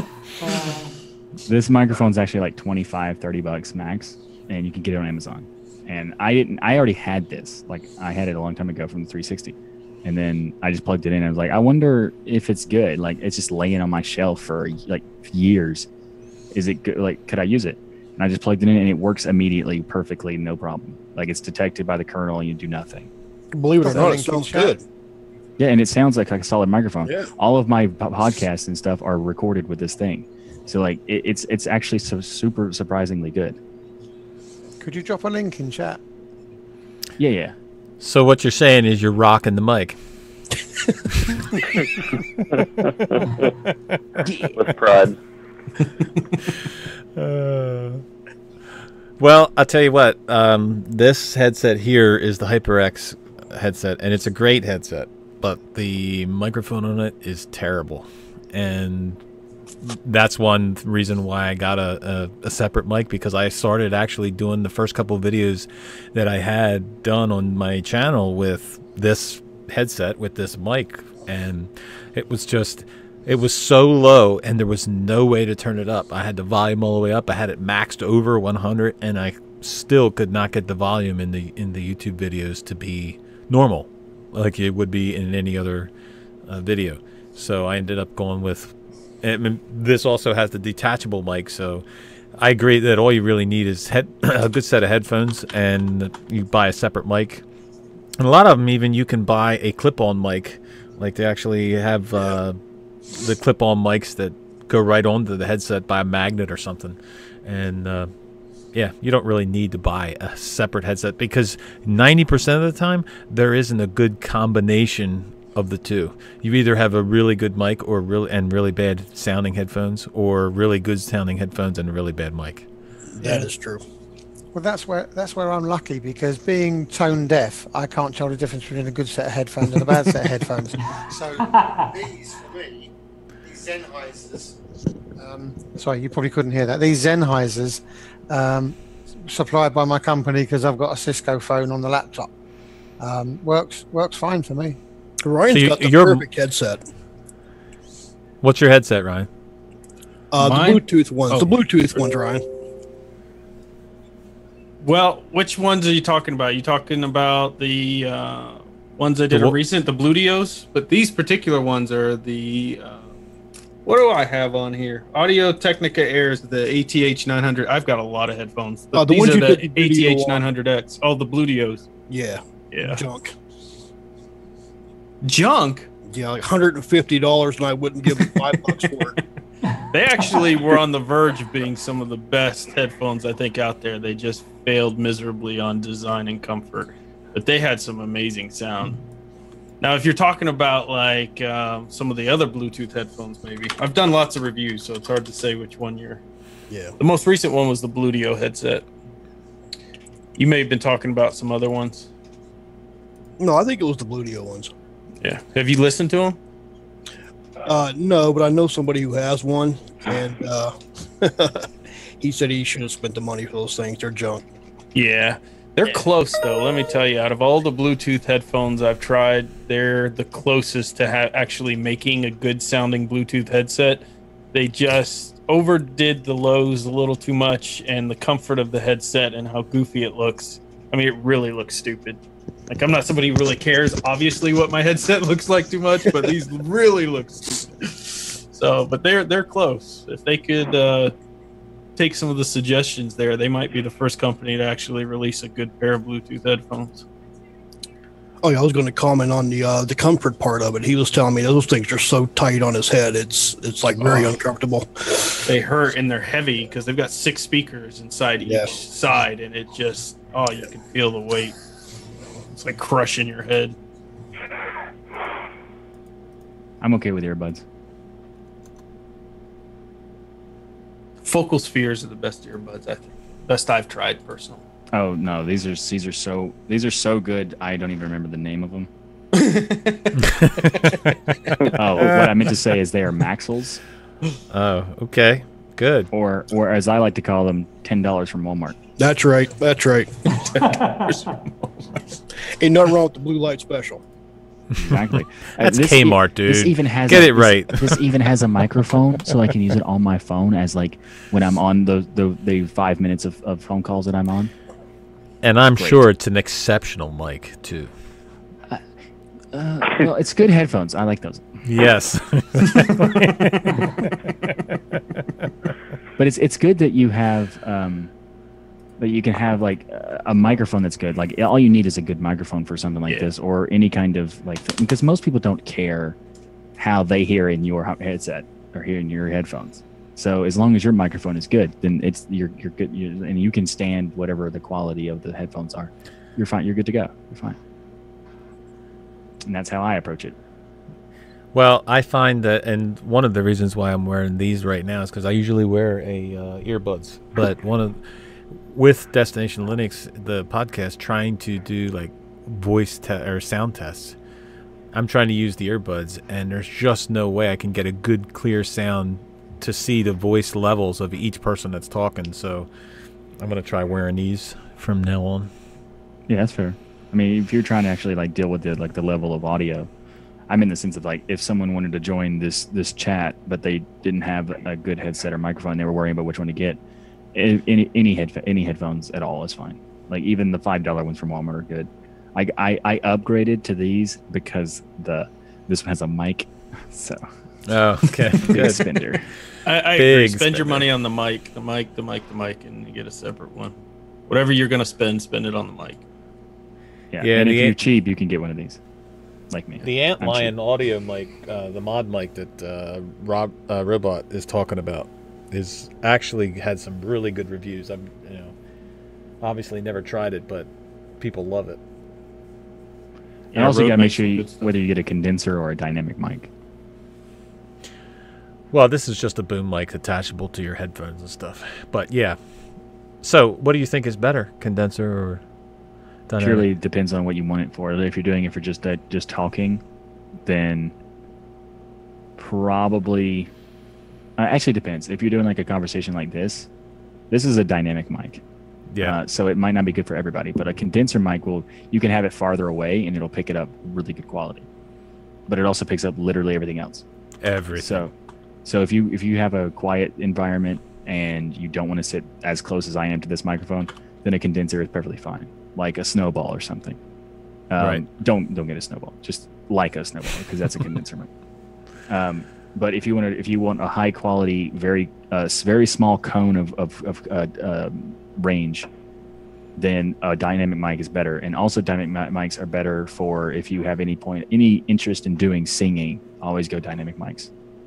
Because a condenser mic, you'll just make it explode. There you go, Rocco. There you go. So when me and Ryan and Rocco are gonna get one of these, so we can have our we're gonna jam out on some. I know. Beaver. Unfortunately, I just have a condenser mic, so I'm gonna have to go spend some money. I'll tell the wife. I've got I've got a concert to run next Friday. Hey man, we got fans to please here, dude. You better get one. And I'm gonna go get me one of my rock band guitars and just like strum it out too. So it's gonna be so good. Yeah, just a bunch of clicks. Like I can do it in the right rhythm, and you'll get this. You'll know what I'm talking about. Nice. Right. Can't wait. We don't even need to practice before we do it.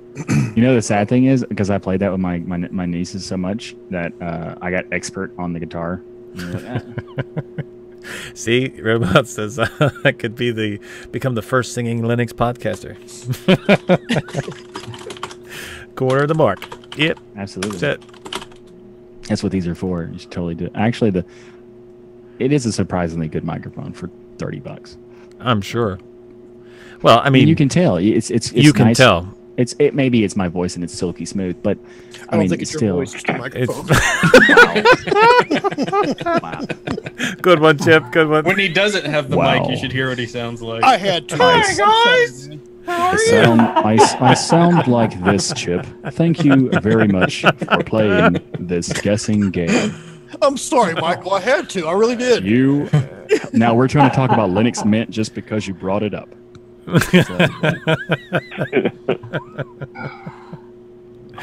Oh my gosh.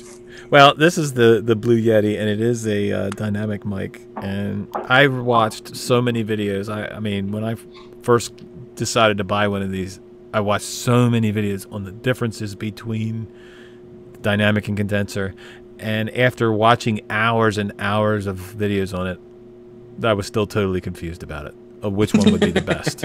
So I just went with this one because there's so many different opinions and so many variables of, well, if you have this, well, if you, right. Like if you're running it into other equipment, then you can make anything what you want, really. Yeah. If you have soundproof room, or if you know what I mean, right. like all that matters. If you don't want to be as close to the microphone as necessary, like dynamic requires you to be.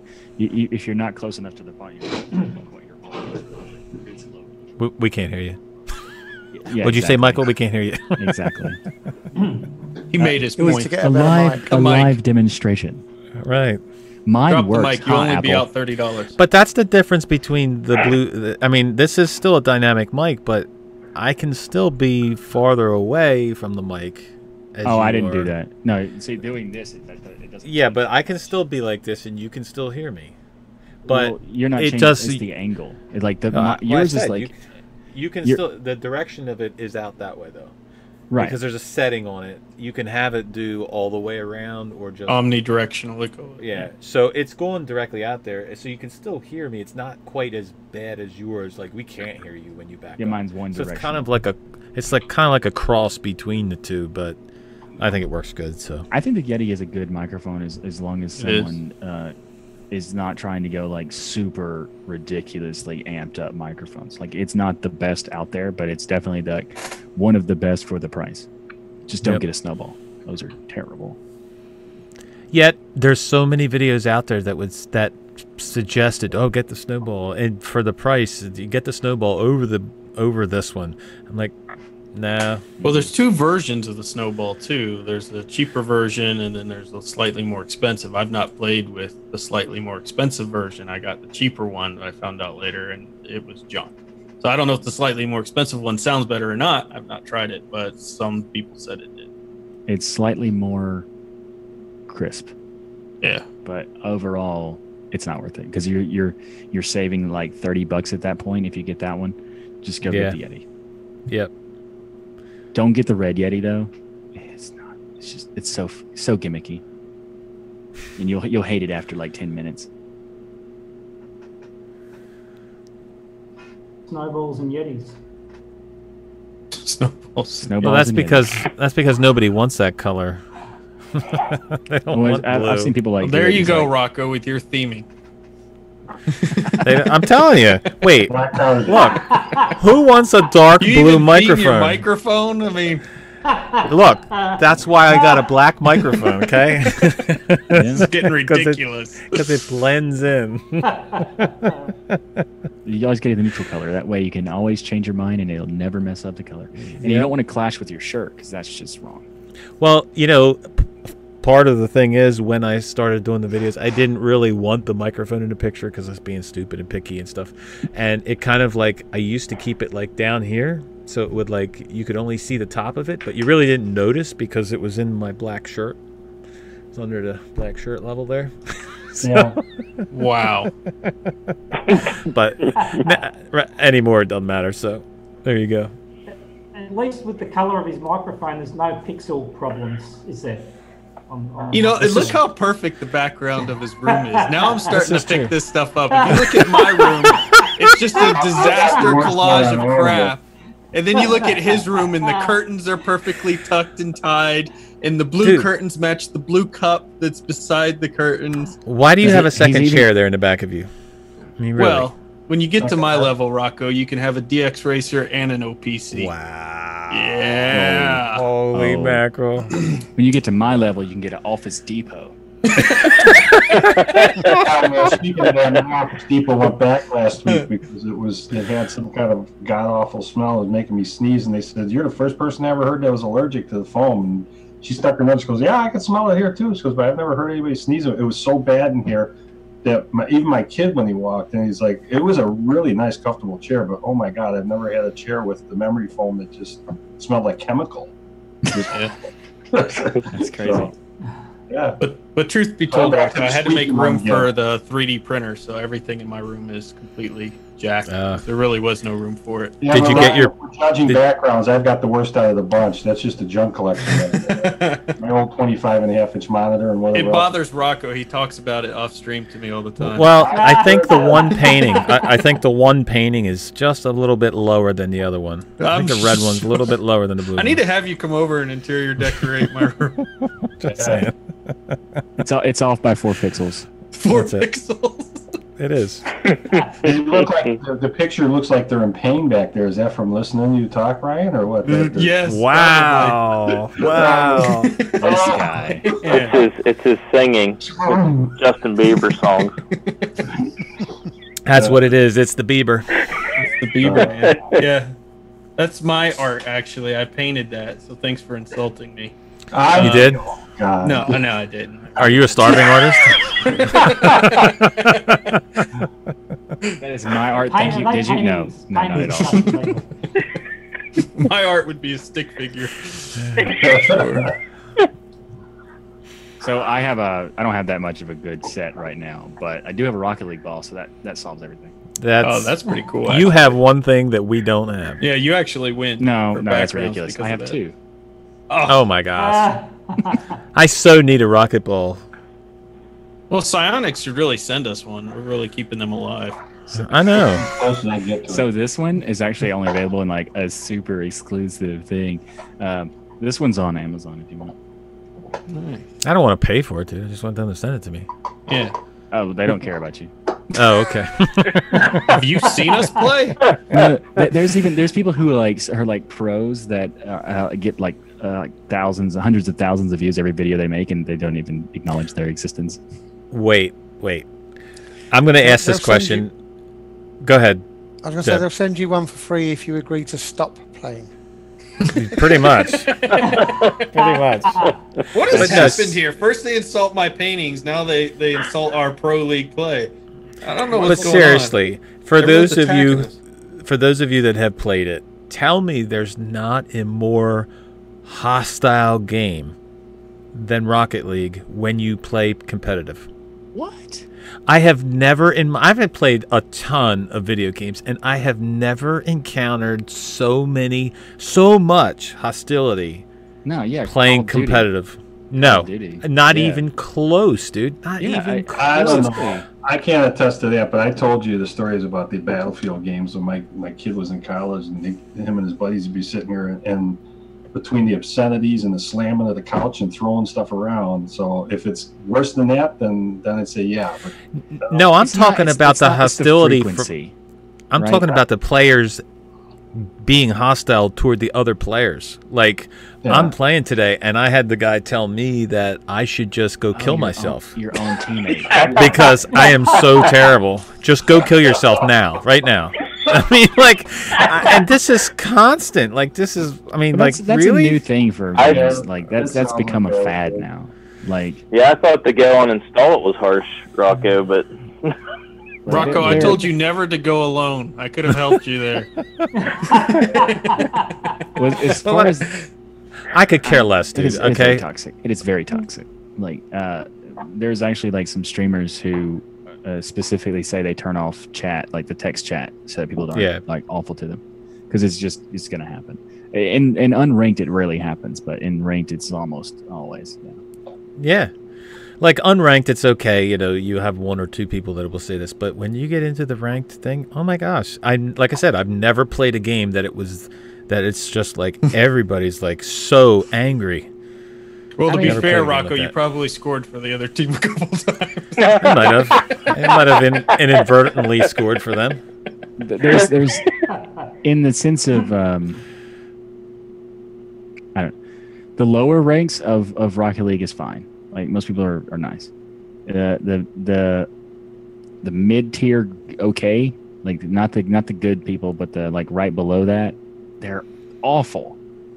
They're just mean people. And then right above that, it's like 50-50. So like when you get into the high levels, it's like 50-50. When you get into the really high, it's like don't even bother talking.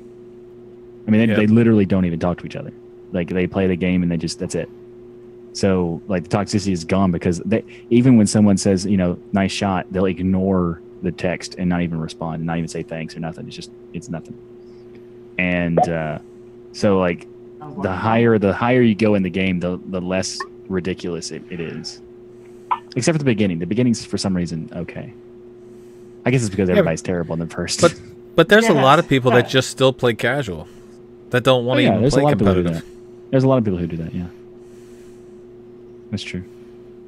I just thought it was, like I said, it's the most hostile environment I've played in. And Call of Duty and Battlefield and all of them are, you'll have one or two people say something, but this is like every time I go to play.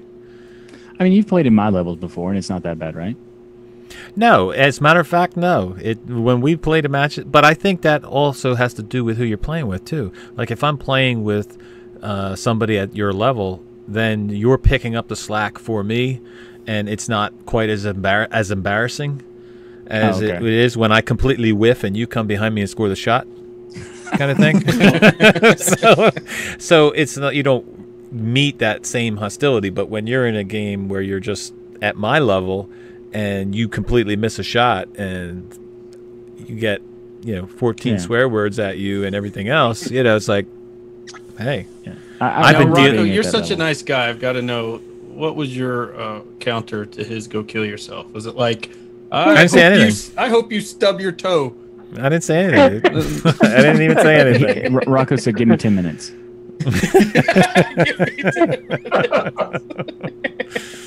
It didn't warrant a response.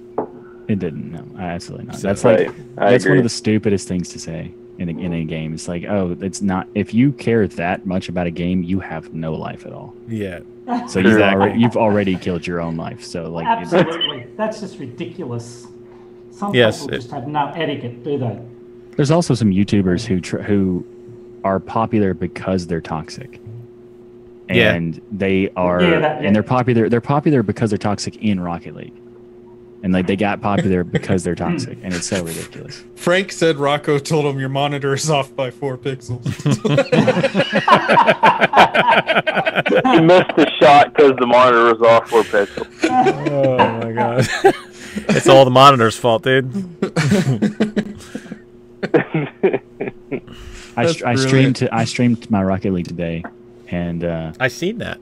Yeah, there was some issues where I was playing, and then I said some things that was mean. Not in the like, you're horrible. I said it out loud. I don't say it to them. But then it was funny because I was like, what level am I playing in? Why is this so bad? And this one dude did a good pass, and I was like, okay, I take that back. That's nice. That was fine. But I'm still saying it to myself. I'm not talking to them. Like, so what if they were watching? Broke their feelings. I had 2 people watching, Rocco and maybe somebody else. Oh, so you have about the same participation we have. Yeah. I think we had 3 the one day, right? Actually, when we first started, we had 12, like at one point. But now when we stream, we get about 4. Well, so it's like, they already know. Instead of going up, it's gone down. Take the hint, guys. But what's funny is the amount of people who view it afterwards. I think they just want to skip to all the parts of us missing shots because there's a lot of views after. I have. We can get the highlights done in about 3 minutes. They lose. Like, hey, when we came into the stream tonight, Ski was giving me a hard time about us not playing. Whoa. Oh, he's actually about you not playing. Oh, that's awesome. He was missing our talent. Oh, Ski definitely loves watching us live. Mm-hmm. Yeah. There was never trolls about it. Like what's funny is that I was doing the stream today, and I was playing. When I was playing, I was like I wasn't being like mean to them or anything, and then I realized like a long time ago that when you say something mean to your teammate in the game, all it does is make it worse. Like it literally is worthless. You're making yourself lose. Even worse, like if you mess up, if your teammate messes up one thing, and you yell at them, they're just going to keep messing up. Either because you made them anxious, or because they hate you now and they're screwing with you. Yeah. So, but I should say that even though you meet some of these, we'll call them toxic people that say things like that. Like I had one guy today who said, "Hey, he saw my name in it, and he's like, "Oh, so you're actually running Linux for this?" I'm like, "No, I'm running Windows." No. He said, "You run Linux." He says, "That's pretty cool. I didn't know Rocket League ran on Linux." And then we started talking, and we added each other on Steam and everything, and it was cool. So it's not like everybody's like that, but it just, like I said, it just seems like there's so much. When it happens, it's like it sticks in your mind a lot more than when the nice things happen. Like I was playing with in one game, and I was playing a guy, and his name's Root at Arch, and I was like, "Are you a Linux user?" And let me guess, Arch, and he was like, "How did you know?" I was like, "I decoded your message." I decoded your message. So Rocco, not to make you feel bad or anything, but I actually spent a lot of time today recreating a new background for our live streams and everything. Nice. Yeah, but you didn't show up.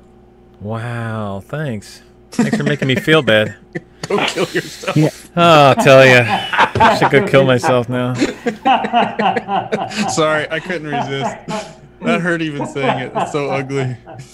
It is extreme, yeah. Hey, Ryan. Yeah. Give me 10 minutes, will you? Your picture's 4 pixels off. He's gonna walk back and just move and like take that. Just slightly turn to the left. It's like, you can't take it now. Rocco, I have to know, how long did it take you to hang that picture in the background? How many rulers and laser guides? I got a good eye. That's all I'm saying. What I like about Rocco's set is that the mugs in the background are both facing the same way with the logo pointed right at the camera. And he's got two. That means he's got. You two act like I planned this. And also, the best part is that you got an extra Desolation Linux cup to put it in the set and behind you. Yep. You act like I planned this stuff out. And the big cup is behind the little cup. I mean, it's just everything's planned out. It's smooth. I would love if you could do a pre-stream video, Rocco, so we can see your whole activity. He goes in, adjusts the lampshade. Yeah. Why do you stream? Why do you think I say give me 10 minutes? 10 minutes. That's it. That's impressive. I disappeared before. I figured I better actually put some coffee in this thing instead of having it look like a prop every time I come on here. So good. I still got to get that cup. Well, what are you waiting for, Chip? I have no idea. I got to talk to the banker over here. Oh, okay. Well, looking at your finances, yeah, that's let's see. Your 401k is pretty steady. Your CD is untouchable for another 6 months. Let's see. You may have to change your social security number because of Equifax. Just saying. You may actually have to. Yeah, you're right. Seriously, you probably should go to the annual credit report and get a report. Yeah. That's genuinely, you should do that. Everyone should do that. I mean, Frank, do you have a cup? And have credit. Do it. I actually do use a green screen for some of the videos, but I haven't used it in a long time. I was supposed to make a video showing how I use the green screen, but I just never got around to it. So, So what you do is you get like this green background, and you put video, and then you say chroma key it. Done. It's obviously not that easy because everybody would do it, but still. It takes like 5 hours of settings to get that chroma key to work right. Well, anytime I've ever done it, it's such a pain. I've got green screens in my closet, and it's just too much. That is a green screen behind you, isn't it? That's not even a real rocket ball, Michael. Michael just put one. He's like, "Oh, it's exclusive club." Just green screens in there. That's a great screen. I've got my son's green screen downstairs. If I hung it up in the background, look just like it does now. Grab it. You can't grab it. It's a green screen. You can't grab it. He's grabbing the If I had a green screen and I wasted it on that with an Amazon box on the side, that would be really funny, actually, to put just a simple shelving and stuff behind it would be like me trolling Rocco, just so like, you can't. I could move this out of the way, but no. Yeah. Well, like I said, I used to use the green screen all the time, but it was such a pain to, like, I don't have a big, I don't have a great setup here, so I'm like clipping the green screen or the blanket up on the ceiling and everything, and it's just a pain to set up for every video. So, but OBS is actually pretty good for green screening, by the way. Well, yeah, but I mean, you got to set up the actual. Like, I don't have like an actual physically green set it up. Yeah. Yeah, I don't have the background like set up. It's just me rigging it. Yeah. There's a thing on Amazon you can get that's like $50. It's like a pole. It's just a poles that connect together and become a portable green screen prop thing. Which is cool, but like, meh. I don't. I here's what I was gonna do. You see those monitors at the top? Yep. Those were planned on me doing like when I'm standing in front of the monitors, and those would be like green on the monitors, and I green screen stuff in the monitors, and then I was like, effort. Yeah, exactly. So you need something that drops down like the cone of silence or something. Absolutely. Well, someday I'll get around to making that video, but I haven't actually done any videos lately. I feel like you. What? Did you hear that, Ryan? He just talked crap to you. Wow. I know. Everybody's talking trash tonight. I don't know what's gotten into everyone. I think everyone's background's finally gotten to Rocco. He gets off stream and has to drink or something. Rocco said the next video he's going to Well, actually, we don't know what's in his mug right now, so maybe. That's right. That's true. Just to change topic, is anybody is there any issues with NVIDIA settings at the moment? I've got a Toshiba laptop here that runs a GT745, and I cannot solve screen tearing at all when I put the NVIDIA settings in. It's driving me nuts. Issue. Yeah, I've got the same thing. If you matter of fact, if you see me moving a browser around or resizing it, you get that blackout where it keeps just And in the settings, it used to have a turn on the full composition pipeline, but that doesn't come on. Doesn't exist in the settings anymore. And when you update to NVIDIA Current, all the settings are gone. I don't understand. Usually what I set for the NVIDIA settings to get rid of the tearing is the flipping. That's not there. It's not there. Yeah, they've removed it in the force composition pipeline and stuff, which reduced the tearing. They've removed it out of the settings. You have to actually go into the configuration file itself and manually add it in. I've done that, and on some occasions it wouldn't even boot. I had to go to a TTY and change it back. It just wouldn't boot. I don't know. It's got me stumped. So you're saying allow flipping or remove flipping? It normally allow flipping, isn't it? Normally, I think. No, you remove. You uncheck the remove, allow is flipping. it? Yeah. Okay, yeah, all right. So, Colin, what OS are you using? Just about everyone you can think of. And what version of the drivers? So you're using every OS. I've tried Revenge OS. I've tried Solus, every Mate, the GNOME, and the Budgie. I've tried Linux Mint. But what desktop environment are you using right now? Cinnamon? Now? Oh, well, it's not, because it's not on this computer, it's on the other one. But no, I've got about four different OSs installed on there. Because I noticed Cinnamon does a lot of clipping. That's one of the reasons why I had to go away from it right away. I don't know why specific to that desktop environment, but it did. I didn't have the issue, for instance, at all in like KDE. Yeah. But I've noticed it's desktop environment specific, at least when I've had the issue. And the other time I have it is when I'm moving it seems to be moving the browsers around and stuff. But if I'm playing video games or stuff, I don't have any issues with it then. The only it's running. I'll tell you what, it's working well on with the Ubuntu one at the moment, the 1710. It's running well on that. I took out the microcode, the Intel microcode, and just set the Nouveau driver, and that's running beautifully. So I don't know whether the Nouveau driver has a lot better settings in it now than the NVIDIA one. I don't know. I've never had the issue in Ubuntu. I've definitely had it in Mint, obviously, to run Cinnamon. I've had it in Antergos running GNOME, but I did not have the issue in Manjaro KDE or Manjaro GNOME. So there's that. That's kind of not Manjaro. Works perfectly okay in Peppermint. Well, it's working. It's actually perfect on Ubuntu with the Nouveau driver and the Intel microcode switched off, and there's not an ounce of screen tearing. So, you know what? This conversation actually is going to bother me because I have actually been visually blinded by screen tearing, and I don't even notice it.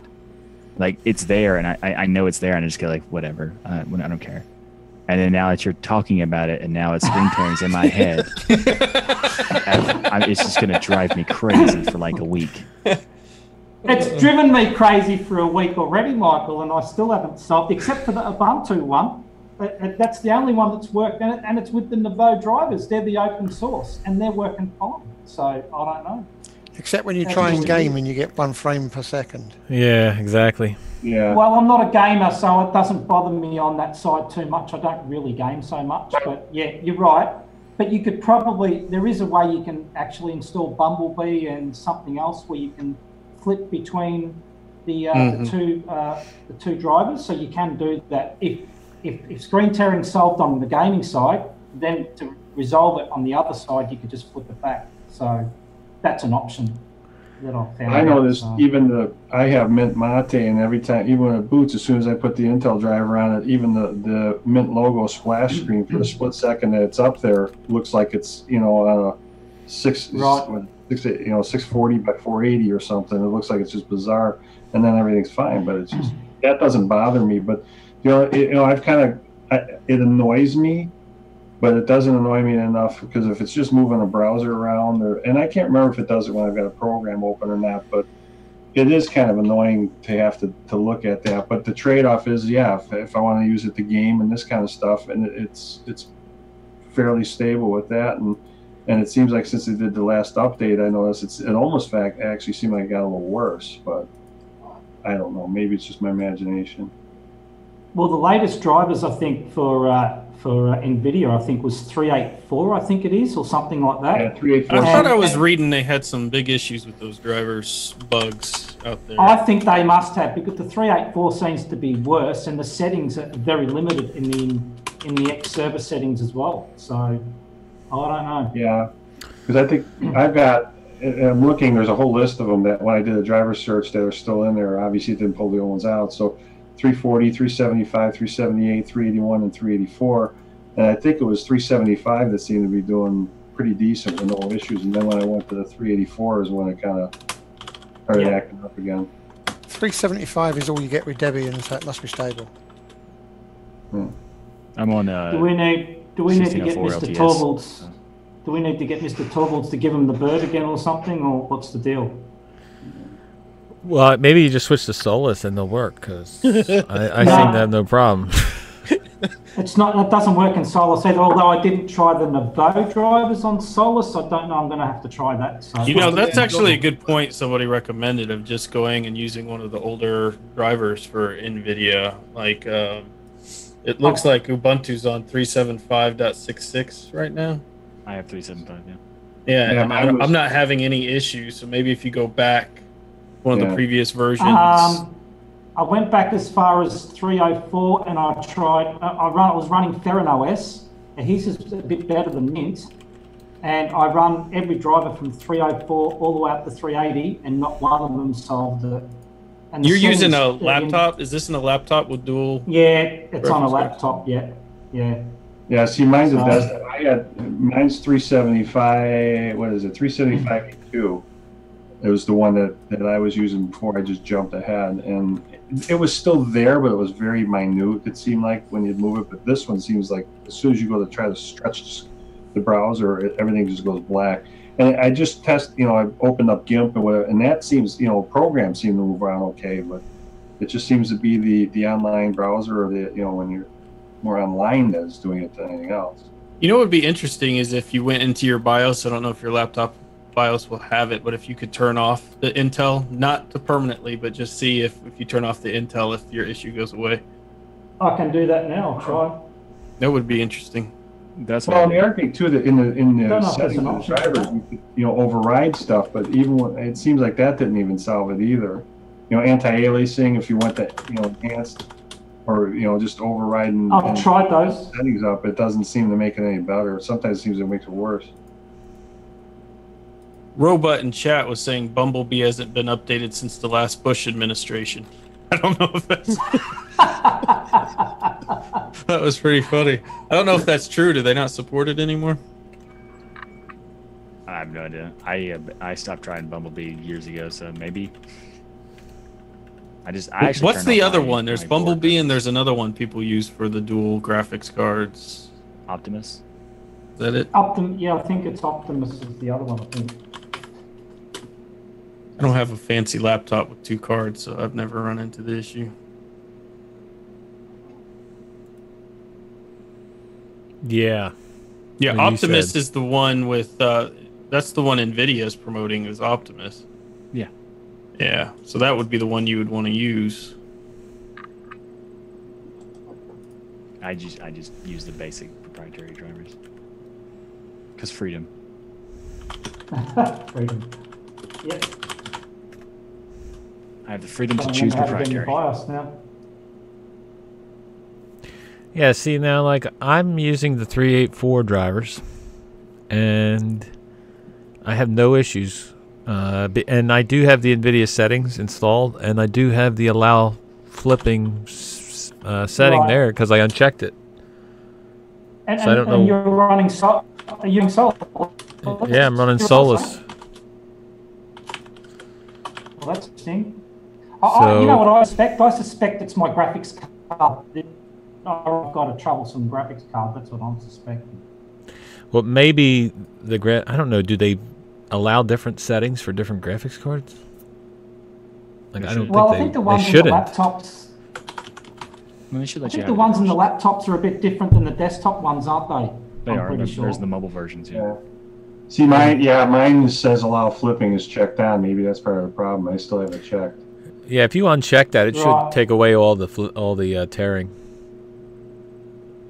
I also have it checked on mine.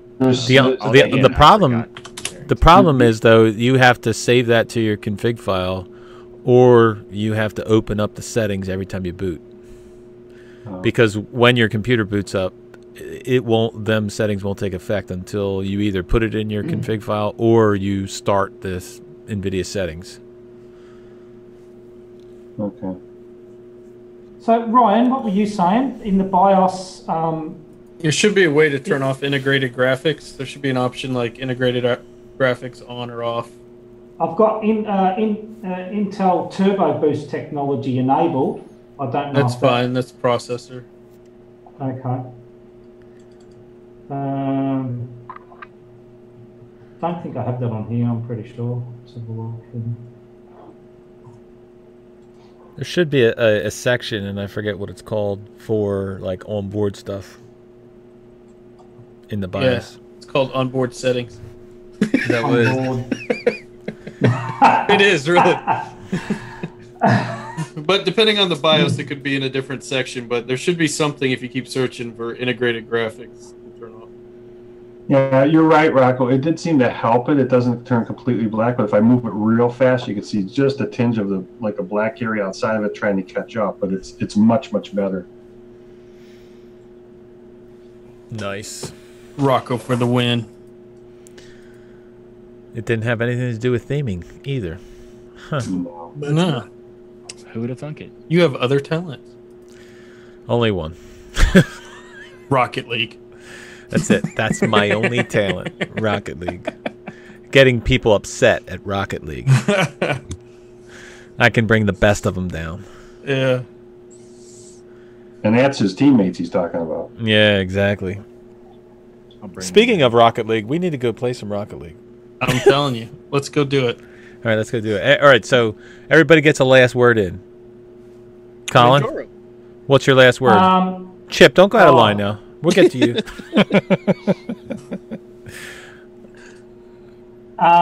Love Zoom when it runs. Hey, you didn't sound like Mickey Mouse one time tonight, so yes, I think Zoom is a success. But I didn't join until about 3/4 of the way through either.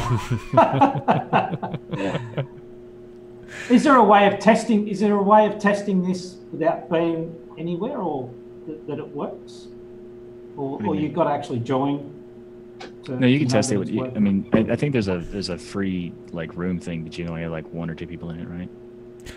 Well, if you, yeah, no, this is it's a free program. The only reason that I pay for it is because, in order to have it longer than an hour,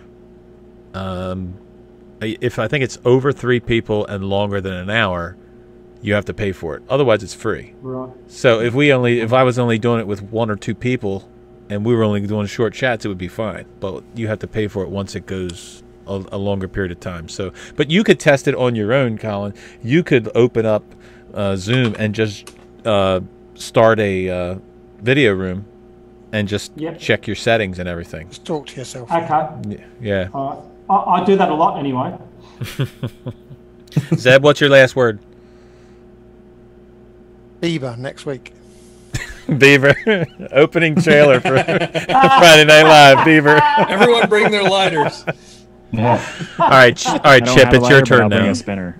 Yeah, there you go. Know it, man. Manjaro, you know that. Manjaro. Okay. That's right. Joe? Mine's, I'm not going to probably see you guys next week because I will be down south Florida where we're going. It is intact, and I'm not going to Naples because that's still a disaster down there, but we are going down to Sarasota, so I'm going to be all bummed I won't get to see you guys. Oh, man. No, what? No internet connection down there, or what? No, well, I get you. I get you. Well, speaking of next week, I do work next Friday, so if the stream does happen, it'll be not until later in the night, like 11:30, 12, something like that. So, all right, Late night Linux. Michael, what's your last word? Hey, maybe I'll tuxdigital.com. Tuxdigital.com. Ryan. Wasn't that last week? It's always my last word. It's always my last word. Hannah Montana OS. I expect everyone to give their full review on it next week. It's going to explode on YouTube. We're going to make a trend. It is so lit. Yeah, right. So the real final word is Rocket League. Rocket League. All right, everybody have a great night, and maybe we'll see you next week. Take care. Yep. See you guys. See you later, guys. See you Bye. later. See you. All right.